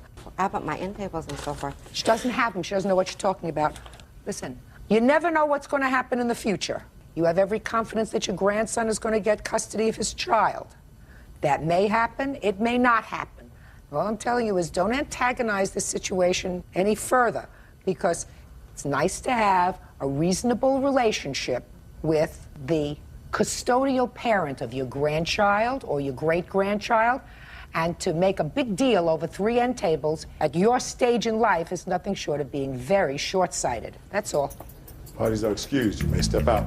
Yeah, this is case number 172 on the calendar in the matter of Acetella versus Hire. Thank you. Parties have been sworn in, Judge. You may be seated. Folks, have seats, huh? Miss Acetella, you had a boyfriend with whom you lived for about 9 years, according to your complaint. Is that right? Yes, ma'am. What was his name? Leo McCullum. And you used to be married to Mr. McCullum, is that right? Yes, it is. When were you divorced from Mr. McCullum? In 92. And you have children with Mr. McCullum? Yes, I do. How many children do you have?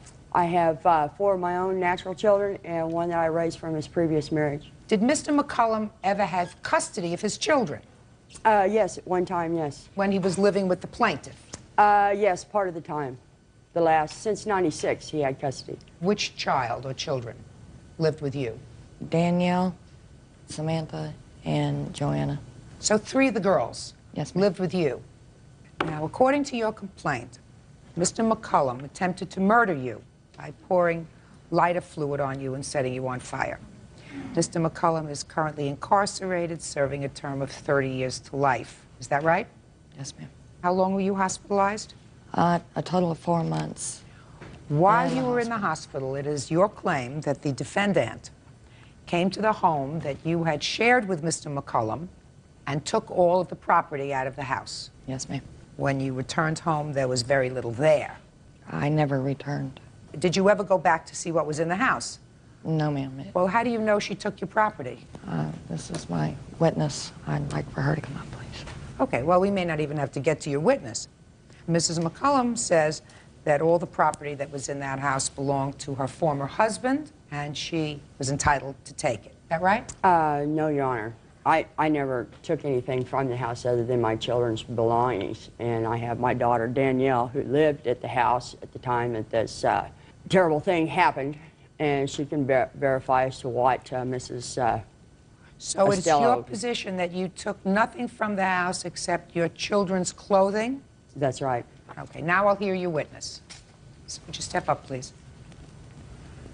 Tell me your name. Terry Way. Miss Way, tell me what you know about the plaintiff's property. Well, I know that they lived together for almost 10 years, and they acquired furniture. She had jewelry. She had her clothing.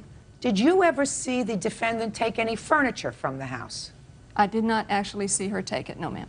So how do you know she has it?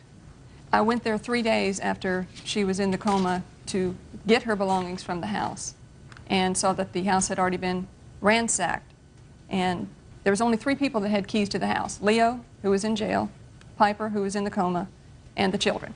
So the children, maybe Paula, I didn't see them actually take it, but they're the only ones that had access to the house to get those belongings. Did you have to use a key to get into the house? I didn't actually get into the house. I saw it through the windows. Did you try to get into the house? Yes, I did. Was the door locked? Yes, it was. What floors could you see from the window where you were looking? Mostly the living room and the kitchen. And had you been to the house before? Yes, I had.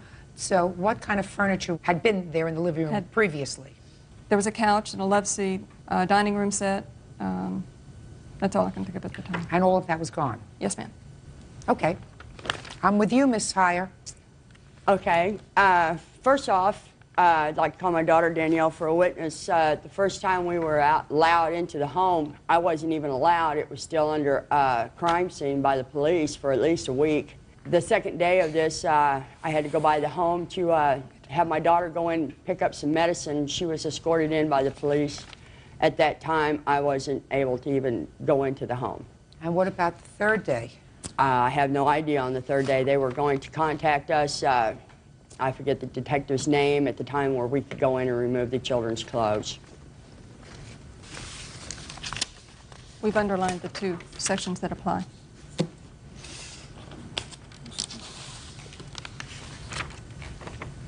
Well, this is a copy of a newspaper article.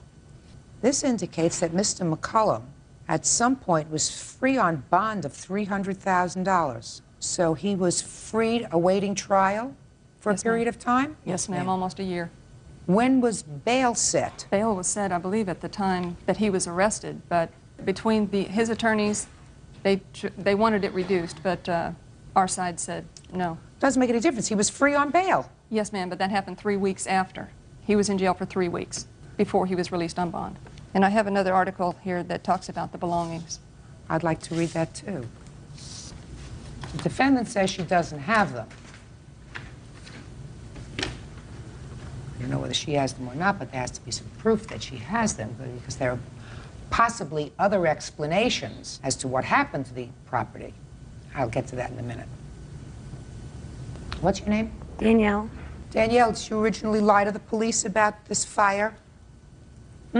Yes. You originally lied to the police and told them that your father was nowhere around. Is that right? That No. Danielle McCullum said that she was standing 5 feet from her father and O'Neill in a neighbor's yard when the woman burst into flames. She said she didn't see a lighter in either of their hands. Later, she said she originally told the detective she had been in her room when O'Neill caught fire. She told the jury Wednesday she lied because she was scared. That's right? true. So why would I believe anything she says?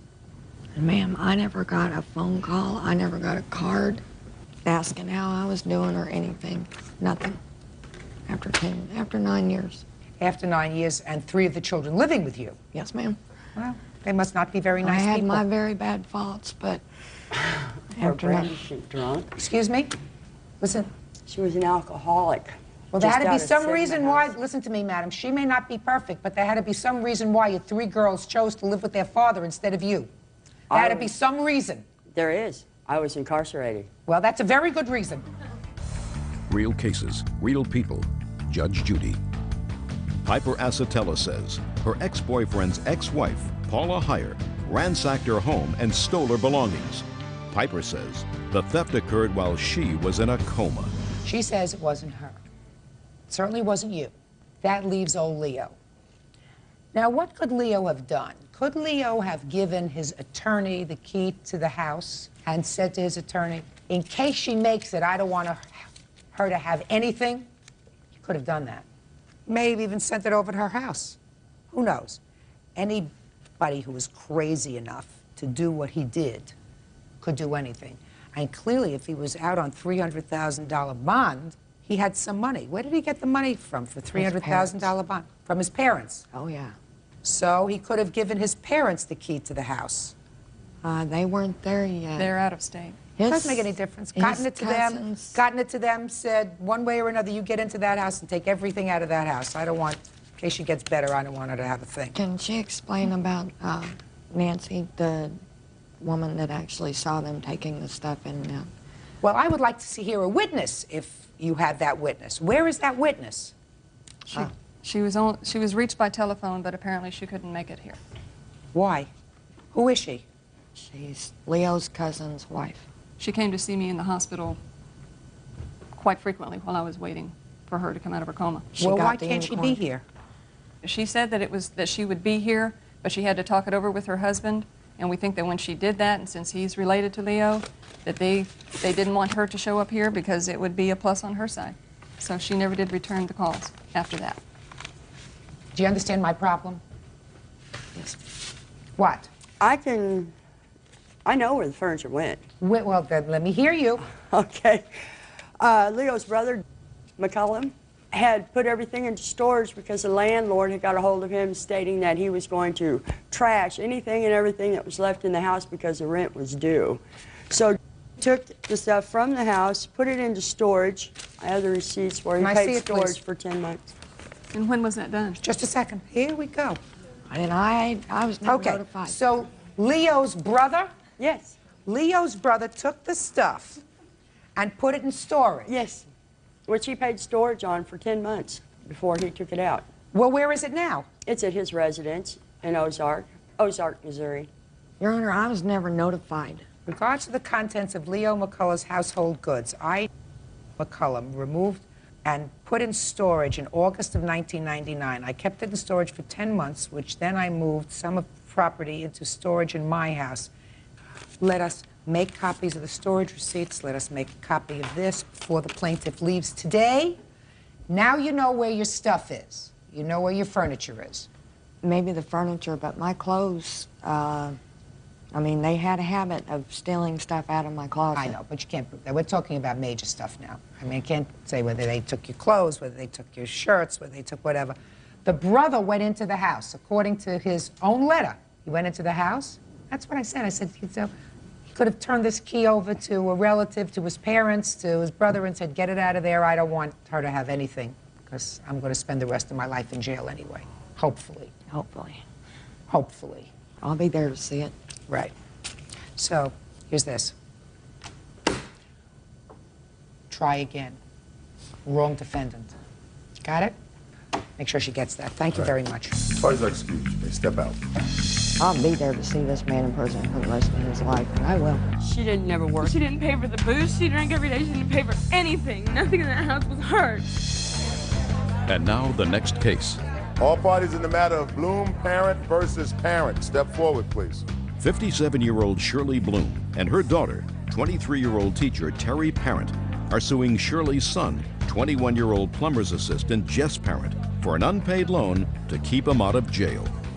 According to your complaint, there came a time when your son was facing a prison term or facing jail unless he could come up with some money. You took out a loan so he would have the money, but you needed some collateral, and the only collateral that you had was your mother's car, which you did put up as collateral for this loan. Your brother hasn't paid back the loan. What was he facing jail about? It was for deferred adjudication, and he had hot checks. A deferred adjudication, which means if he paid back the money, he wouldn't go to jail. Right. Okay, and how much money did he have to come up with? Altogether, it was like $1,900. So did he come to you and ask you for the money? Actually, he came to my mom. What did he say to you, Miss Blum?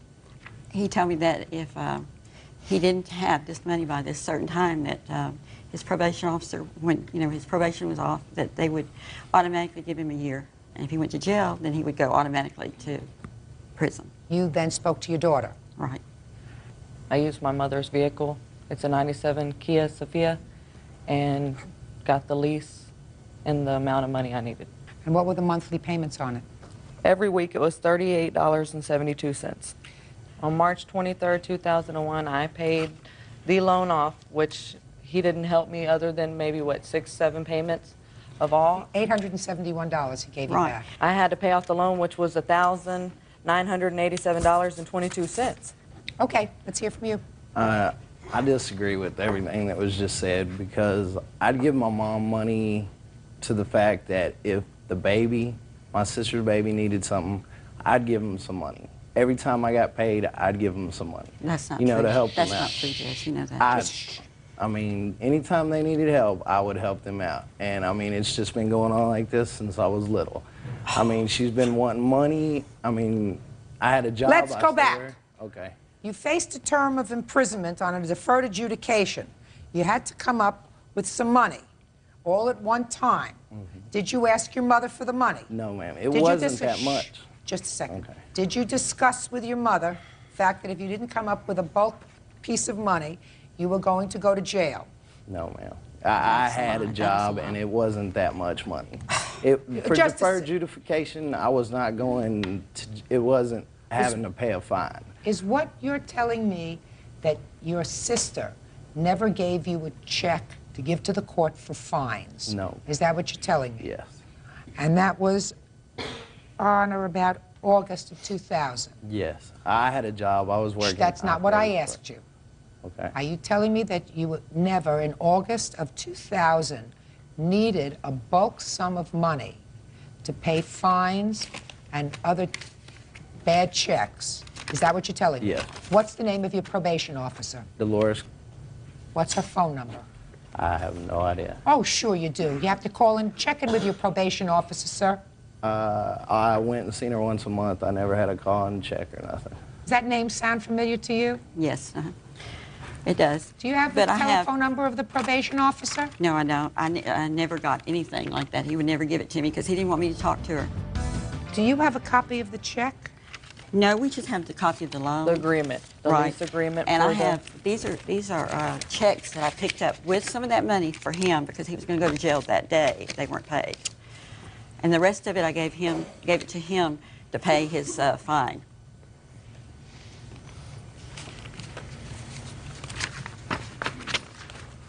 Well, you certainly made restitution on that date, sir. So that takes care of your argument that you didn't need a bulk of money in August. I didn't. I had to pay a certain payment before that date. No, that's not true. Yes, it is. Your Honor, why would we get the loan if, I mean, I have my own responsibilities, What did more or you do less. with the check that you got for it? I cashed it and I gave him my mother went and paid off some of his hot checks, which we gave you the paperwork on that. And the rest of it we gave to him. How many bad checks did you write? I wrote, I'd say around 4 or 5. That's not true. Yeah. No, that's not true. I wrote about 4 or 5 hot checks because I had gotten kicked out of their house. So. What'd you get kicked out for? Well, she wanted more money from me, and I only had so much money. I was getting. That's not I true, gave Jess. her most That's of not- my check. No. Yes, that is true. Every week when I got paid, I got a certain amount. That's all I would get. I'd give her the rent. I didn't mind paying rent. I don't mind doing that. You know, Well, I how feel old are you? responsible. You know, How I'm old are you? 21. I don't mind paying rent at all. That's part of life. You know. But I mean, you shouldn't work all week for just like $50 When you have a that week many when you bills.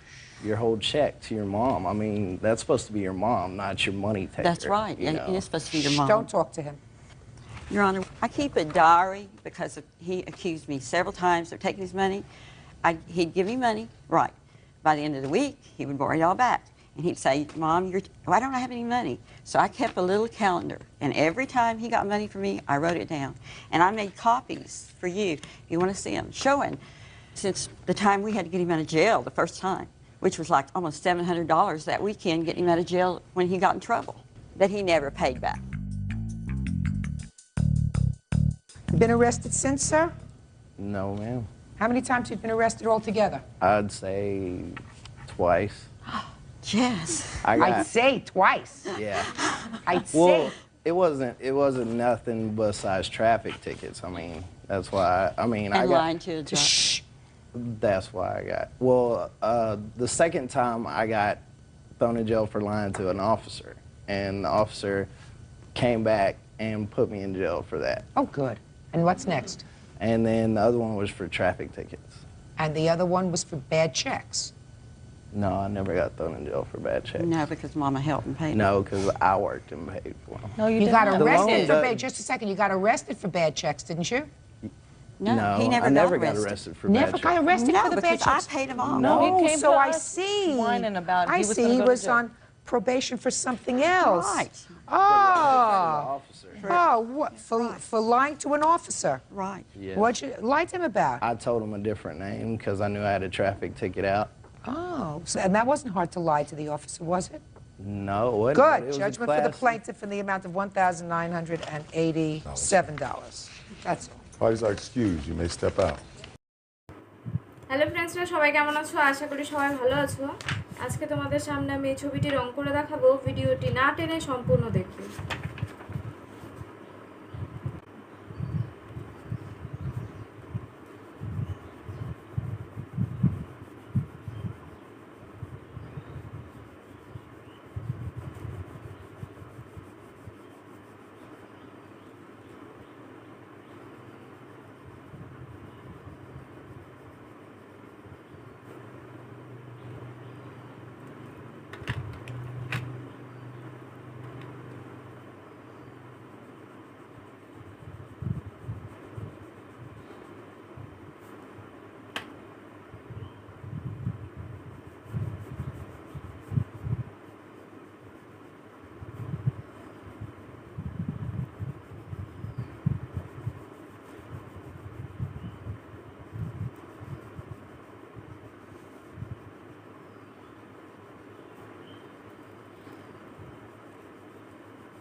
আমাদের ছবিটি রং করা সম্পূর্ণ হলো।